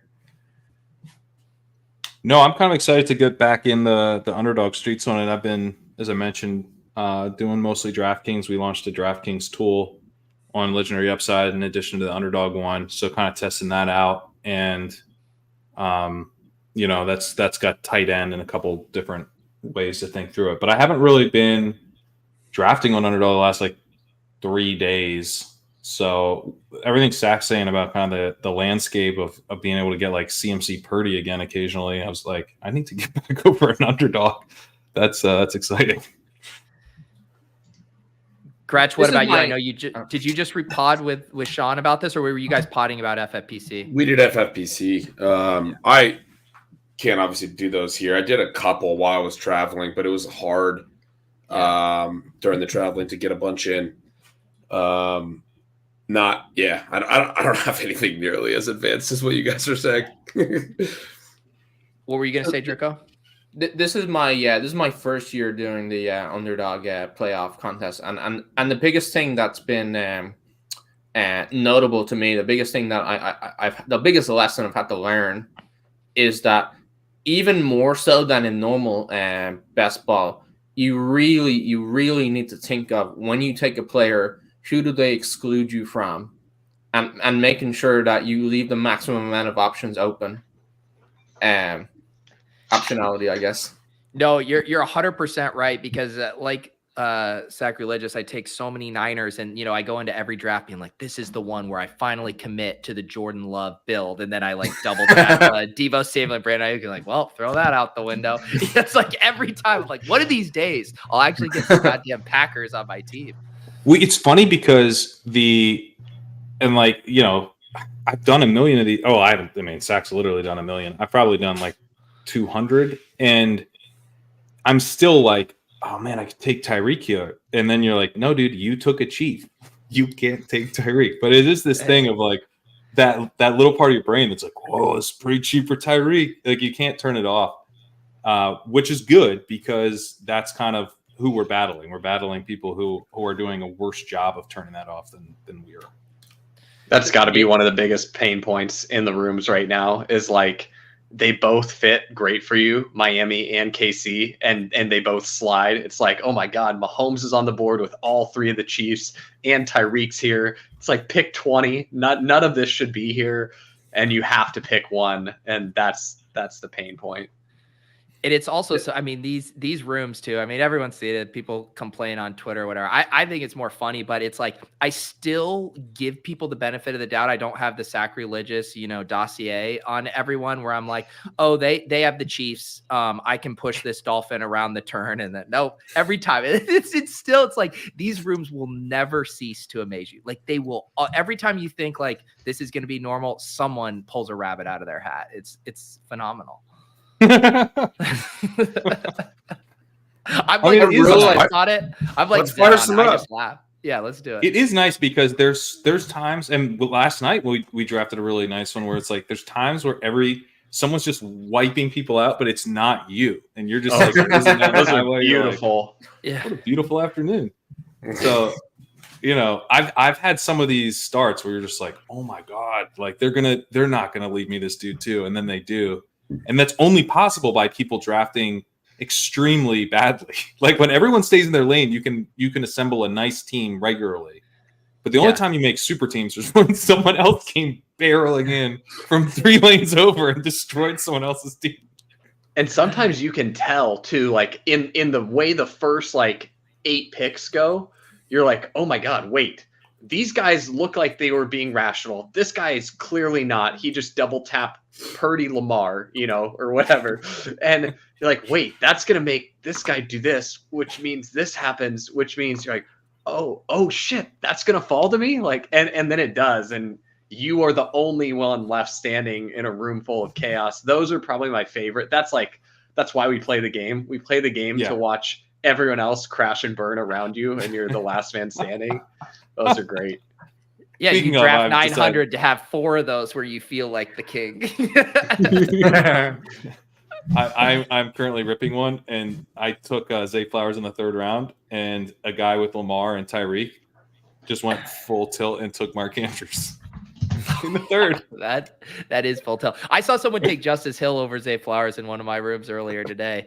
I was like hoping Zay Flowers would fall, and it was like my brain saw like the Baltimore for a split second. I was like, oh, I was like, wait, that was Justice Hill. You selected. Gauntlet 2 here. 2 of 6, 1 of 6, 1 of 5. Pretty big final. 250 seat final here, but the advance rate or the pods are pretty small. Classic spot here at the 5 right now where you're looking at Debo, Purdy, and Ayuk. I normally click Debo here, but I'm open to ideas. Yeah, I'd pretty much always do Debo here, and you're just praying that Purdy comes back, and if he doesn't, it's whatever. Yeah. So the question, if they do go Brock Ayuk, which is definitely something that happens a decent bit, have you guys been going Kittle or pivoting to like an AFC Diggs or Tyreek? I wouldn't ever really do Diggs, and I also here because Allen's gone, and then you're like really in a world of hurt because you're not playing it for Bills 49ers Super Bowl, and you also it's like, is Diggs really that great a fantasy projecting player right now? Oh, that's a gift. Yeah, so the turn goes Amon-Ra and Hill. I've actually been seeing this combo a decent amount. But yeah, do you ever do? I feel like I get Ayuk and Debo naturally that I just always take Purdy when I get it here. Yeah, you take Purdy here because it opens you up to letting something wonky happen. You're praying you're in a room of people that are scared of the bye. But, we've got Nez and Crash Rich here at the 1-2 turn, so it's very unlikely we get our 3rd coveted 49er back. And, yeah, the Lamar guy should pretty much always take Ayuk here as well, in my opinion. So, it's unlikely that we get Kittle back. But, yeah, you have to take Purdy to open yourself up to the possibility of getting this back. Because I've gotten a few of these, but it doesn't happen often. Yeah, Crash Rich goes CMC, Kittle, Mahomes. Nez goes Allen, James Cook after Diggs went right before him.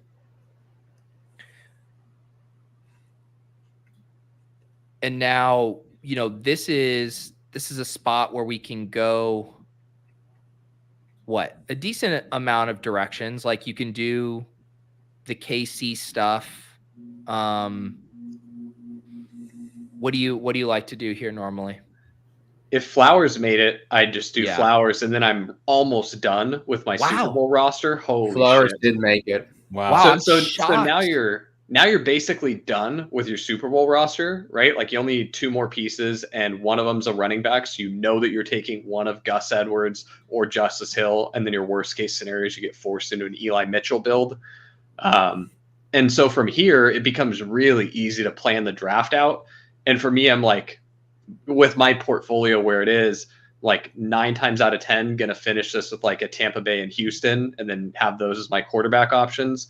Here, it's like Tony Pollard is just such a giga smash because that's your highest probability opponent of San Francisco in the conference championship. You need running back points round 1.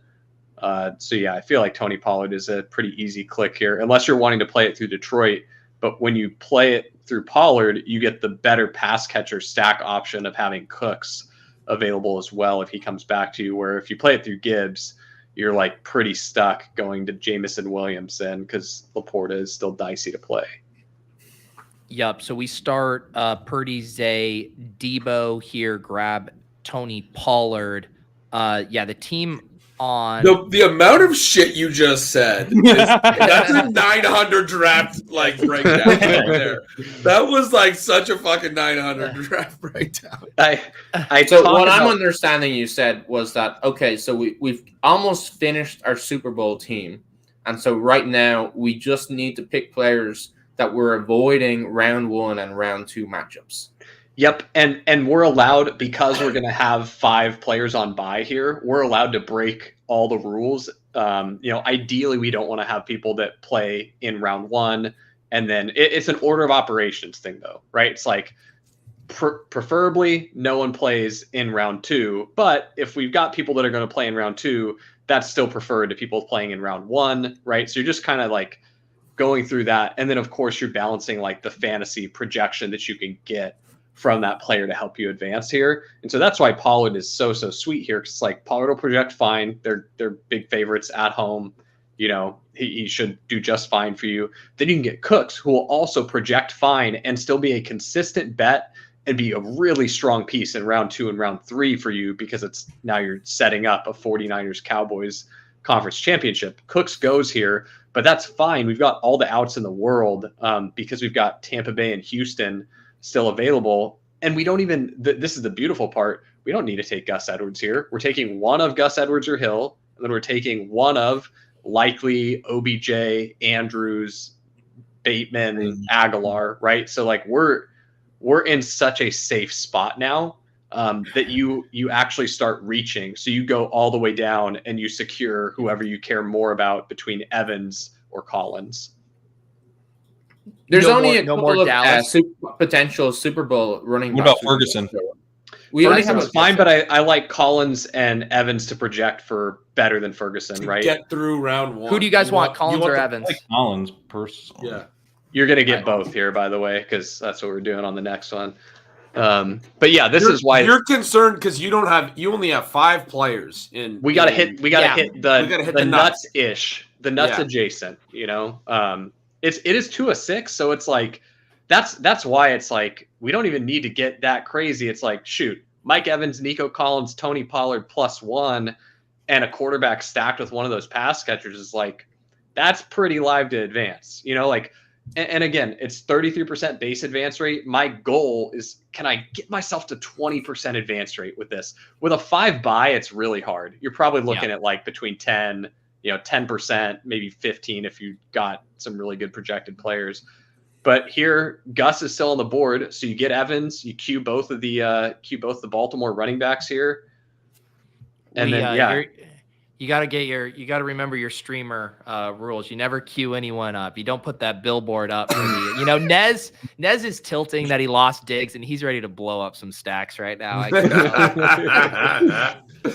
There goes Gus. But yeah, well, there are only two running backs we can have in the Super Bowl, right? Yes, yeah, we must have those. But like, I guess I would ask Sacreligious, would you like? I do prefer Evans to Chris Godwin, but just knowing that you feel pretty naked without Justice or Gus, like, would you ever just lock that up and just see if Evans comes back and knowing that you will have the Godwin fallback?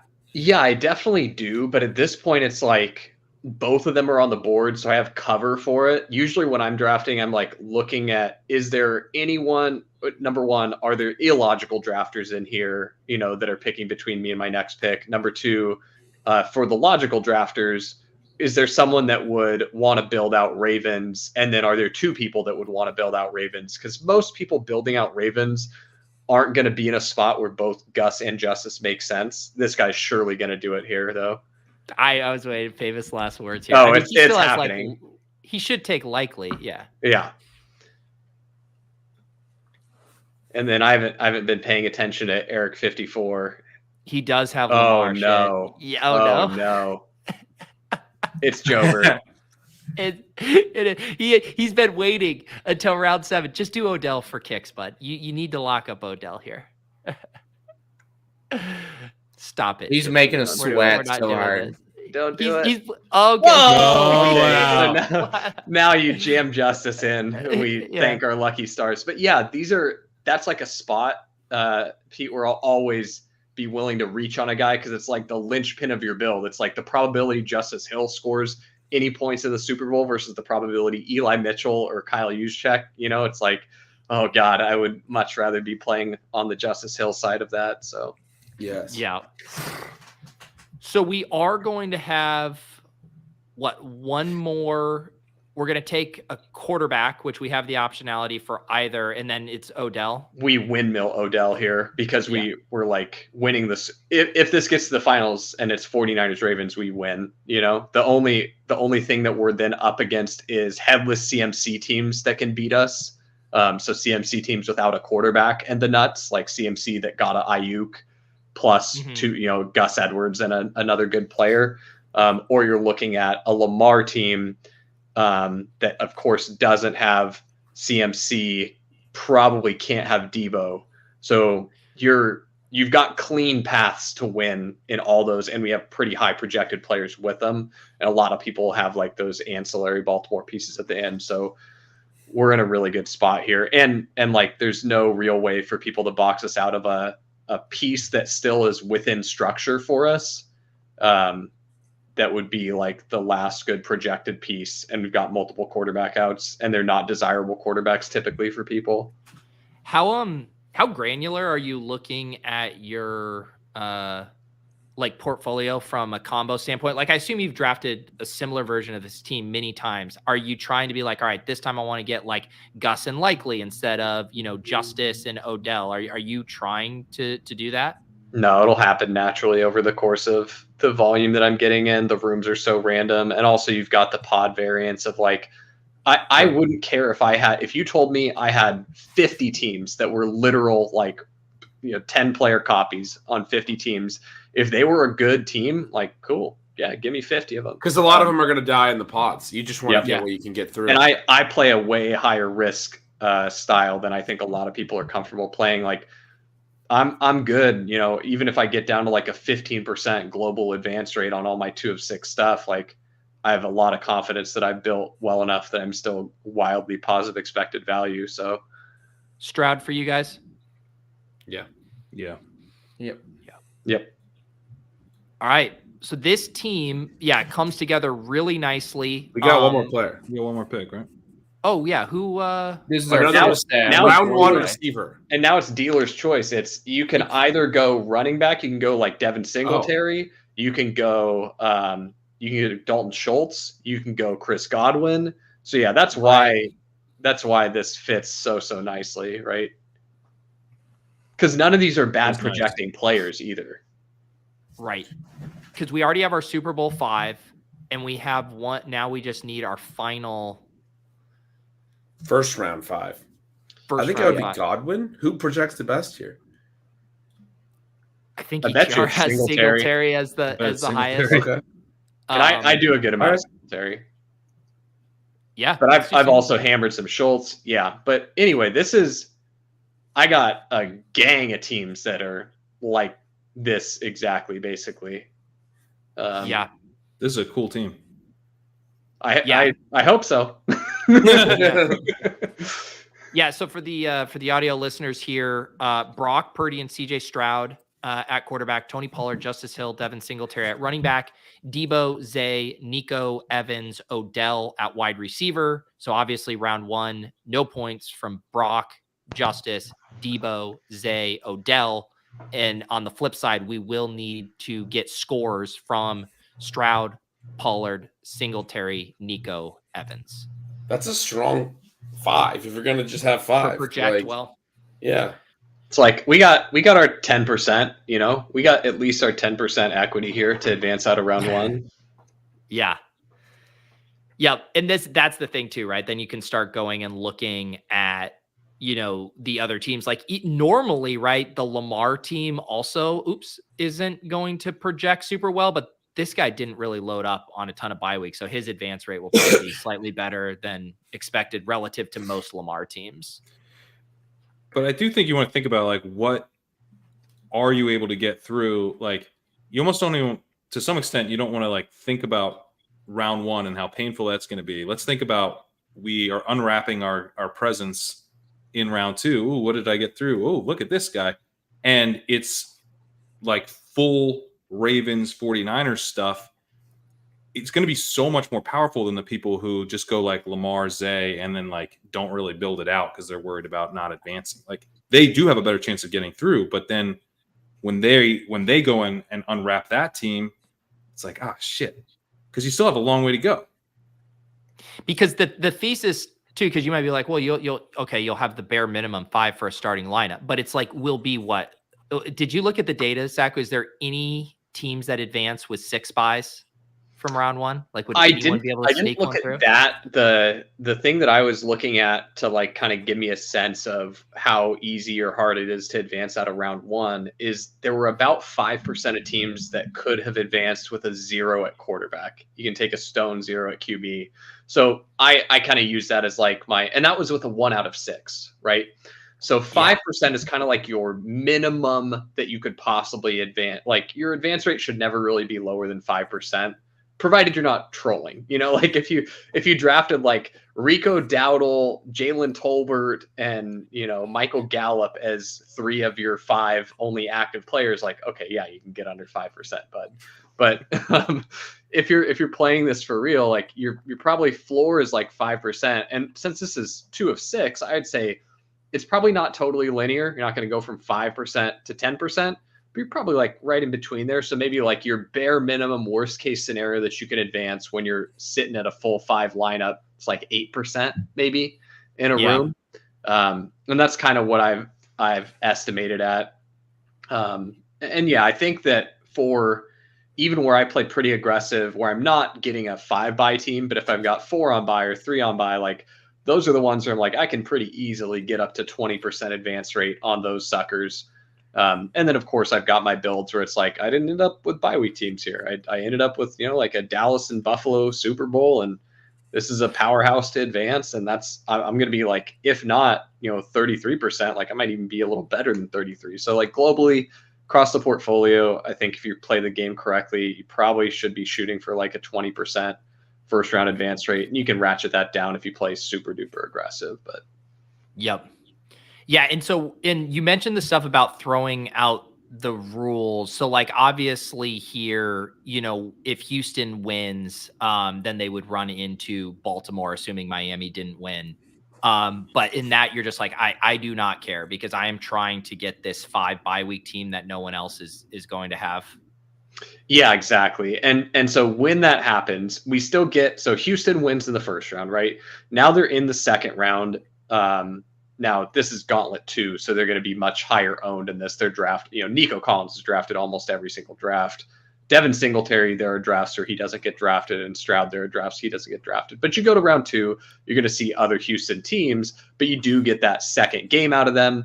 And then you're into round 3, where all of a sudden it's a lot harder, if you're correct and San Francisco and Baltimore are still alive, it's so much harder for people to have, a full roster of 10 players at that point. I would say almost impossible. And so then you're sitting there with, say that you got, just the it's Dallas, San Francisco, and Baltimore there. Well, shoot, okay, we got 6 live, right? And that's going to be better than a lot of our opponents where we've got a good number of people just blocked outright there where they're dead to advance to us. And because it's a Purdy team, if Houston somehow beat Baltimore, you could still play San Fran Houston, right? Yeah, and that's that's like a 2% outcome, but it's like getting. That's why in the article it's like, you do prefer to have your second quarterback on the opposite side of your first quarterback when you're doing bye week stuff.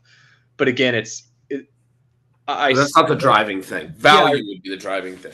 Yeah, I wrote the article initially just to try and get people to like, all right, everybody, let's draft like some live teams and follow the basic rules. But I feel like people have picked up on it really fast. Like I've noticed lots of people in rooms like drafting pretty good now. And so I feel like it's now that we're collectively there as a community, we kind of get like the basics of the game. Like now it's starting to understand like where you deviate from those rules and where you break them and where you make decisions that would be different than the conventional like rules of thumb that I've given.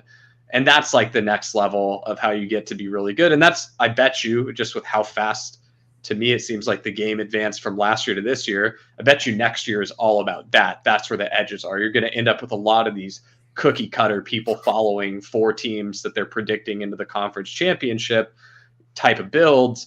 And then it comes down to like, okay, now you need to figure out, we talk about like reaching into the jar of only the jar of plus EV teams over here, like follow the rules. They're all going to probably be plus EV. And then over here, there's a jar where there's a bunch of shit in it, but there's also some pretty nice teams. You don't really want to reach your hand into this one. Next season's going to be about, you got to be willing to wade into the stinky jar. But, it's interesting because the better the overall field is drafting, the more that those types of builds become interesting because you're saying like, I need Mike Evans on this team because I'm trying to advance these 49ers and Ravens.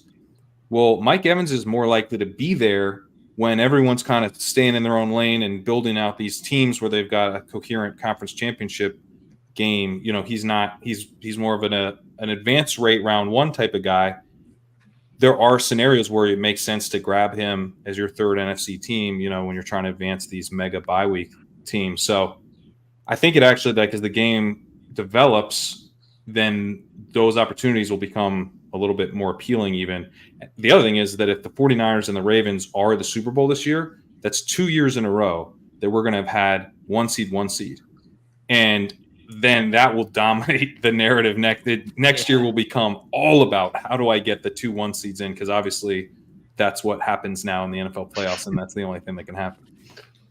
Let me ask you one more question, Sacreligious. Would you say we did Nico, and then say you did Jaden Reed, Aaron Jones, and Jordan Love instead of Evan Stroud, Singletary? Is the only difference for you in that just obviously that the odds for the Texans stuff to hit or win a game is greater than the Packers, but structurally you would be okay with that? No, because we also have Pollard, and so that's a little painful there. That's a bad example. But yeah, I get what you're saying, and like if instead because like we could technically have done Miami, like there's rooms where you could do a Miami thing here, Yeah. And so, like we technically could do Miami in a room where that fell. But yeah, for me, I really like the spot too. Like this is a small player take thing, but for these round 1 advanced type ones, now I'm getting more into my player takes hat and like, how is this game actually going to go? And like, I could see this being a pretty high scoring game. So I'm really happy to have pieces in it. And again, like I mentioned this for my own specific portfolio, I got so much Brown stuff when they were free. Shout out to Daniel Raz for just pounding the table on Joe Flacco. And so now it's like, God, I feel like I can put myself in a really, really strong position because I've got a lot of these 2 bye week teams with Browns to get them through. And now it's like, but what if that doesn't work out? Let me try 2 bye week teams with the Texans to get them through. And so to kind of dovetail that as well with like the way that I've talked about like how you play these lower probability teams to make the playoffs or like the fringe teams. And like, I wasn't really taking Tampa Bay or Houston or, Indy or the Packers or the Steelers or any of these teams that were like, they could make it or they might not, is because like, sure, if you took some of them during the first gauntlet, like, yes, you're unique in the fact that those don't exist a bunch, but the benefit of the uniqueness doesn't matter at all in round one, really, because you're the only one with the copy of those players. And then you're losing the effectiveness of that uniqueness as you go into the deeper rounds because those teams are lower probability to even get there. So it's like, sick. You've got some Packers back in the first gauntlet when no one even thought they were making the playoffs. It's going to be really cool when they get knocked out in the first round that help you advance. You're super unique, bro.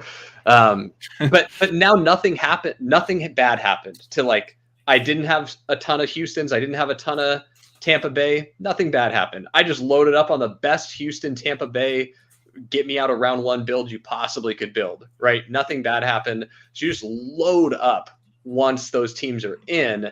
And that's why I think this is like, of course, all best ball is a volume game, but like playoff best ball where the edges are so clear and defined. And then like the way that being contrarian is rewarded differently in this than it is in lots of other formats. It's like, if you just understand how you get paid off for different things that are contrarian and understand you do the contrarian things that pay you a lot early when you're right, and then you hold back on the contrarian things that don't reward you disproportionately, I think that's the secret. Well said. Well, I've very much appreciated getting to hear all of your thoughts on this contest on Legendary Upside. Do you guys want to do one more to close this down? Sure. Try another build. You guys got time? Let's do it. Yeah. All right, let's do one more here. And oops, no, sorry, Mitten 4. We'll see if we can get a different slot for a little different build here. Nope.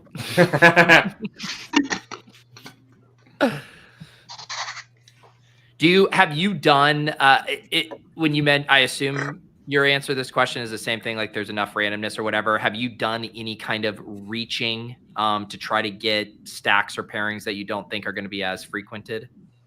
Only when the room presents itself in a way where that's like the best way to play it too, in that specific room, if that makes sense. So like when you see people doing weird stuff, like I talked about, like you can kind of tell like, oh, this happens. These are logical drafters. They'll take this, then this, which leaves this open. So if you, like I've seen some times where, and there's nothing I can really do to stop it other than nuke a team myself, where it's like, I am about to give Brock Purdy to the one hole with CMC. And it's like, I saw it coming from a mile away when that guy double tapped Amon-Ra Tyreek, like I knew we were screwed then as a room. We were going to build a monster out of the one hole. So yeah, like that's not an example of where you'd reach, but like when you see stuff like that, where there's an opportunity to get something like that, where you're not sacrificing anything, then yeah, I'd consider it. Yep. Who knows? Maybe one of these guys will grab Debo and we can mix up the build. Nez, you want to do us a solid and let us build a different team? No, Nez is Josh Allen pilled. He's not. I mean, Nez doesn't want to pick against the Steelers, right? That's right. Just take Devo, Nez. Come on, Nez.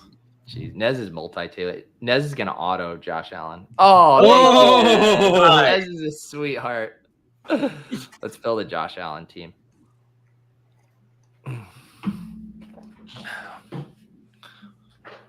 This is how I get back in Liam's good graces. You bought the same lamp as him. You dropped the same team. Alex is looking for redemption after our was that last night, guys, that we did the big bet draft where Liam cucked him on all of his Bill stuff. Yeah. So do you just take Diggs here? Is that what you do, or do you? You got a choice. You can do Diggs, or you can fade Diggs and go Kittle, and play it for. That's the only way you're playing San Francisco Buffalo. That's why it's a consideration, because you're otherwise not playing San Francisco Buffalo. Let's just get in like a different realm fully than where we were last time, and do the Diggs. There is, like, I've noticed too.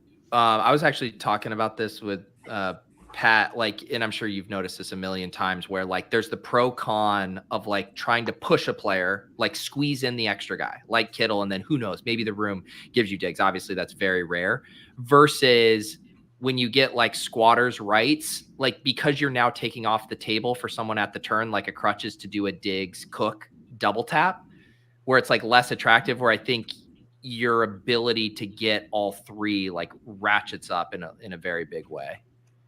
100%. Yeah, that's really well said. And I definitely think about stuff like that, especially like when I don't have a quarterback and there's quarterbacks still on the board. Like, I can't remember if this was this stream or if this was the one we were doing over on Leg Up before, but we talked about like trying to push a Mahomes around, but there was a team that had two 49ers pass catchers, where it's like they'll always take Mahomes there with whatever Chief we leave them if we don't take Mahomes, and then pray for the Chiefs to come back. So, yep. Crutches does snag Cook at the 2-3 turn, so we'll be punting Bills here for a little bit. What do you guys like here? It's kind of gross. You're just like picking. If you can't really take KC because KC and Buffalo meet each other round 2, so you're like, I either take Miami. Or I go down to Detroit. Yep. I don't think you start them. What's up? You didn't. Gibbs is not. You didn't start anyone. No, I know. Oh, trust me. Yeah. I do not start the last. I like second. Yeah, I think logically I gravitate there, and then I guess the question is like, how far is Tyreek sliding right now? Because Gibbs does feel like. I always like my Lion stuff much better. Obviously, if you have Amon-Ra or Gibbs to start it off, it's just Amon-Ra is so pricey. So Gibbs is normally like, all right, this is my last call to feel like good about Detroit stuff. Could you have reached into the Philly stuff and played for like AJ Brown to be healthy? I don't think you reach it. I think you wait. You try to let the Philly stuff keep falling because it will. You can get AJ Brown in like the 6th round sometimes. What about Tyreek here? I was gonna say, do you want to just do Tyreek? Yeah, you can do Tyreek here. Yeah, Tyreek here is totally fine. The other way that you would have played it, yeah, do Tyreek. The other way that you'd play it, which I'll usually do, is if Kyron's still on the board, you just take Kyron where you took Gibbs, and then you have 2 receivers open. And a lot of times people won't even infringe on them. It's like really nice advance rate pieces, and you're already not playing San Francisco to make the Super Bowl. So it's like, why did San Francisco not make the Super Bowl? Oh, because the Rams upset. That's kind of just like we talked about thinking through the brackets, in the other formats. It's like, well, why isn't San Francisco in the Super Bowl? And it's like, well, the coolest way is because the Rams go, and then I'm rolling with these fantasy powerhouse pieces. And that's why I'm winning all the money, because no one can stop my full Bills and Rams stack. Like, that's just overwhelming. Yep. I love that. And Duke also pointing out that we do finally have a build where, as Sacreligious would say, the Packers could be on the menu here. The other thing, we talked about narratives earlier, and maybe that was on the other stream, but what a better story than McVay beating Shanahan. Yeah. Wow. Well, and that's why I think it's very doable, because they know each other very, very well. I mean, I think that game's going to be closer than it should be regardless. So Nez does give one back here. He doesn't let us do the AJ Brown thing. Do we just grab Achane and be done? Yeah, because you really only want one more Miami piece, and you definitely don't want Waddle, in my opinion, here, because it's like, what's he really doing for us? So yeah, you take Achane. And then from this point, we're like, we don't really feel great about pushing Kincaid around anymore. And so I think that we just fall on the Kincaid grenade here. Your other option from this spot is if you're worried about losing Mike Evans, you go into Evans already, because if you don't have Eagles, right? We didn't take Eagles at a big falling value. It's because they lost to Mike Evans' 202 game. Yep. Does this build come preloaded with Leonard Fournette for you at this spot? Yeah. When you don't have a Bills running back, I love tacking on Lenny. I'll do a lot of Bills 2 running back builds with 2 running backs on the Bills, where I end up with Cook and Lenny. And then, like, if I had more Bills teams, I'd sprinkle in a tiny bit of Ty Johnson and then like even less Latavius Murray, because it's so ambiguous there. But I like Lenny a lot. Would any of us be surprised if this first week, say that the game's still in Buffalo with the 30-mile-an-hour sustained winds, it's cold as shit. Like, are you surprised if they just ride Lenny's fresh, thick legs all the way to a victory there? Like, that doesn't seem that crazy. God, I'm having a hard time with the words fresh Lenny. Let me get Sack back for earlier. Yuck. Evans did get sniped there. This is the by Super Bowl week, it could be someone like Ty Johnson over Lenny too, though, guys. right? Yeah, it could be. Yeah. I'm gonna get you on the Jaden Reed, Aaron Jones. I mean, we're dangerously close to it here. Yeah. What I'll say from this spot is you could also go into Dallas Goedert and just play it as one Eagle. What about Devontae? We have Devontae. My vibes on Devontae are so poor, but I might be biased. It should be the opposite. The vibes on Devontae are good right now. AJ's the sketch one. I'm just high ankle sprain, like 2 weeks removed, seems so spooky to me. But do it. Let's do the Devontae Goddard.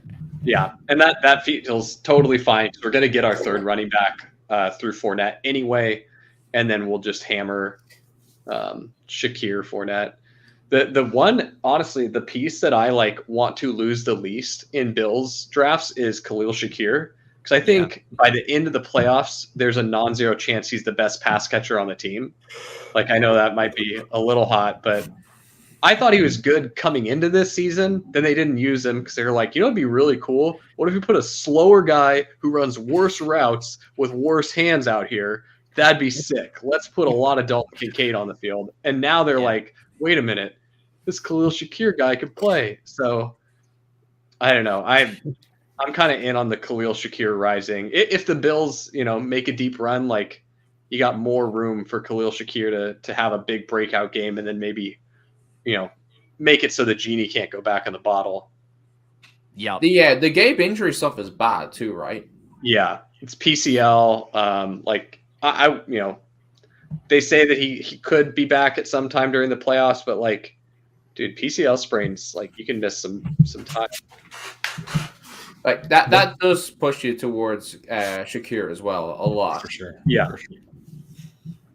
Nez is cursing us for taking he went Swift there. He had taken AJ Brown and Swift, and then we went Eagles. Sorry, Nez. Oh no, Nez. This is how I repaid you After you did us the Devo salad. Oh, Nez, I'm sorry. We did let him have Kittle in return, though. AJ Brown hurt Swift, and then we took Devontae Goddard. Wow, that was brutal. This is Sacreligious is hyping up Khalil Shakir so much that Crutches can't even tack on to his James Cook build because Alex takes him as a one-off. It's a one-off. Does it even make sense here? It's No. Bills You Browns. just hyped him up as the fucking next coming of Jerry Rice, and Alex is like, sounds good. It was just a bit. It's Trent Sherfield season anyway. Yeah, it makes sense if the Chiefs win, Alex is fine. Alex, wanted Buffalo. I wanted Buffalo. Why? Well, fuck us, right? So Lenny's one pick here. What's the other one? Oh, your next one's Dawson Knox. Easy peasy. Just jam it in. Would you consider a Detroit guy for a second? Detroit? Yeah, I'd dabble with I'd probably prefer Jamison Williams, kind of in the same vein as Khalil Shakir. Like I said this earlier this season, that I think it wouldn't be that outlandish to say Jamison Williams is the best receiver on his team next season. Not to take anything away from Amon-Ra. I think Amon-Ra is absolute elite Chad dominating slot receiver. Stop doing this. Racist's gonna be like, man, what? Laporta's already practicing, and isn't it like Detroit as a possible Super Bowl team? Like Laporta. Yeah, you could do Laporta too. They're both fine. Laporta's, he's got a bone bruise. Dude, the bone bruise is so brutal. I don't know if any of you have ever had a severe bone bruise. He's not if he does play on Sunday, he's not walking the entire next week. Yeah, but there's not a single bye team on this. Like, you don't really need we don't. You're right. It's not round one firepower we need. I like JMO. I'm high on JMO. He just said he was going to be the best wide receiver on the Lions next year. High on JMO. Yeah, I mean this is like the opposite of Sacreligious's player takes are the game theory stuff is the smartest stuff I've ever heard, and then we start talking about Khalil Shakir, and he's comparing him to like them. That's why I'm a flat exposure bro in season long basketball. I can't trust myself. I think the Laporta stuff is, I don't know, pretty optimistic on the Lions end now. Optimistic to me. Yeah, I was just thinking more like conference championship and Super Bowl. Right. Yeah. And I think if we would have, because we were playing the Ravens, was it Cowboys Super Bowl on our big one last night, and we did Mark Andrews there as our final Super Bowl piece, which in this lineup, we weren't necessarily playing Detroit Lions to the Super Bowl. We were playing, I guess we were leaving it open. We were playing Eagles. Either Philly or Detroit. Yeah. Yeah. Well, that was fun. I told myself I was going to flip the calendar over and exclusively be doing BRs by today. And then I keep looking at that little gauntlet and I'm like, just one more. And next thing you know, it's 10 more. You just keep going. Just rip it down real quick. Yeah. We're gonna take it easy on Alex here. Did he grab an extra? I say I'm gonna take it easy, and then I'm gonna look. Did he end up grabbing? Well, there's a whole thing in the chat of they said he had Cooper, and he said I don't have Cooper, and then he said, oh wait, I do. So I think oh no. It's okay. It's okay. I think he's still. By the way, I do think in Alex's defense, he's fine. He needs a Chiefs dub for it to work. Yeah. I don't think he had 3 AFC. He only had 2 AFC. So he ended up going Sherfield. He committed to the bit. Okay, committed to the bit. All right. Yeah. Gabe's out. Makes sense. Alex, you're live. You got the best wide receiver on the Bills and the second best wide receiver. All right, guys. So we covered a lot of ground tonight. NFC, FFPC, Underdog. We got our final show tomorrow night with Dink and Leone, 8:15. I haven't been drinking all week. I'm ready to have a couple cocktails tomorrow to cap off the week. Anything else here? Pat, you mentioned you guys got the DraftKings tool is launched. Anything else we should know about? Yeah, no, that's the big thing. Ownership projections you can find on Legendary Upside. Now you can also, they're in the Ship Chasing Discord, Legendary Upside Discord, but they're also just on the Legendary Upside site for members there. But yeah, this DraftKings tool is pretty sweet. I think just getting your head around tight ends and the importance of filling out, in some of the Underdog stuff, I think you can only have 4 live players in round 1 and have a shot, but you're probably pretty dead on an Underdog or on DraftKings where it's 1 of 6 advanced. So you also have 2 extra rounds over there, so you have a little bit more latitude to play with in a sense. So I've had a lot of fun drafting with the tool over there. I definitely recommend people check it out. Awesome.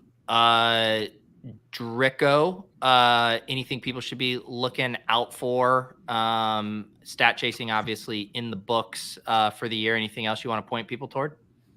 Nothing right now. I know Sack and I, we did talk about maybe doing a couple of off-season shows, Nice. but I guess more to come on that. Awesome. Sacreligious, anything you'd like to do here? Are you going to do any more content for Leg Up, any Discord streams, stuff like that? I don't know if I'll have time to fit in. We might have time to fit an impromptu Discord stream in. I got a pretty busy week here between other obligations and the volume I'm trying to get in, but I'll see if I can get some of that down on stream in the Discord. And then I'm so close to getting into off-season mode where I get to start doing some of the deeper dive projects. So I'm gonna have to talk to Pat behind the scenes about. I've got a few ideas of articles and bigger data. I actually had an projects. idea I wanted to get your thoughts on. Cool. We'll chop it up. So I'm thinking I want to get like one real big piece out for the summer, and then I'll sprinkle in some other stuff too. Nice. Gretch, I got your pod downloaded with Sean to check out sometime tomorrow. What else is up in your neck of the woods? Well, I didn't have much yesterday. I recorded that pod. I went to Costco with my wife and daughters today. It's been 24 hours since you asked me yesterday what I had up, and it was. Do they have free wasn't a lot samples on going on. Thursdays? Or They is that just a did. weekend thing? They Okay. did. My 8-year-old was crushing it, man. She was making a killing tonight. Did you see that guy who just did the bit where he ate exclusively Costco hot dogs for an entire week as his only sustenance? It was some viral video. I did not see that. Yeah, seemed like a great time. Can we just, before we get out of here, the chat is just easy coming at Alex. And then Alex says, easy, I'm using your ranks. And then his own rank. That's fantastic. Poor Alex. The trajectory of Alex's streams, last night he was just setting up the Bills thing, and Liam just comes in Kool-Aid man and just takes all the Bills. And then tonight he's like, I'm finally going to get my Bills exposure. Khalil Shakur and Trent Sherfield. We love you, Alex. Thank you for hopping in the drafts. The other programming note, in addition to the show tomorrow, so next weekend we're not going to have a typical Thursday show. I'm going to be traveling. But we are going to do a Monday night playoff shipcast. We'll probably try to book a guest. We got to talk about that. But yeah, we will be live at 8 p.m. for Bucks Eagles. And we'll fire up some pick'ems. I'll do a giveaway to the store too for ship chasing merch. I don't think we got the UD credits anymore, but we'll do a giveaway. Just classic shipcast stuff just on a Monday night, the Monday Night Football Hammer. So looking forward to that as well. That'll be a blast. We can recap the opening weekend, everything that happened Saturday, Sunday. So much happens in the FFPC tournament and everything that we'll be able to talk through a lot of that on Monday night. Awesome. Yeah, there will be a lot to discuss. We can pull up some of our Big Mitten teams we drafted, see what's live to advance. It'll be a very fun night to sweat, all of that good stuff. Thank you guys all for hanging out in the chat. Get some sleep, rest up for the big finale tomorrow with Leone and Dink. Thanks again to Sacreligious and Drico coming on, dropping bombs, spitting fire, helping us crack these contests. And yeah, we'll keep the conversation going in the Discord. If you guys want to become YouTube members, you can unlock that. Otherwise, we'll see you guys tomorrow night, 8:15. Peace.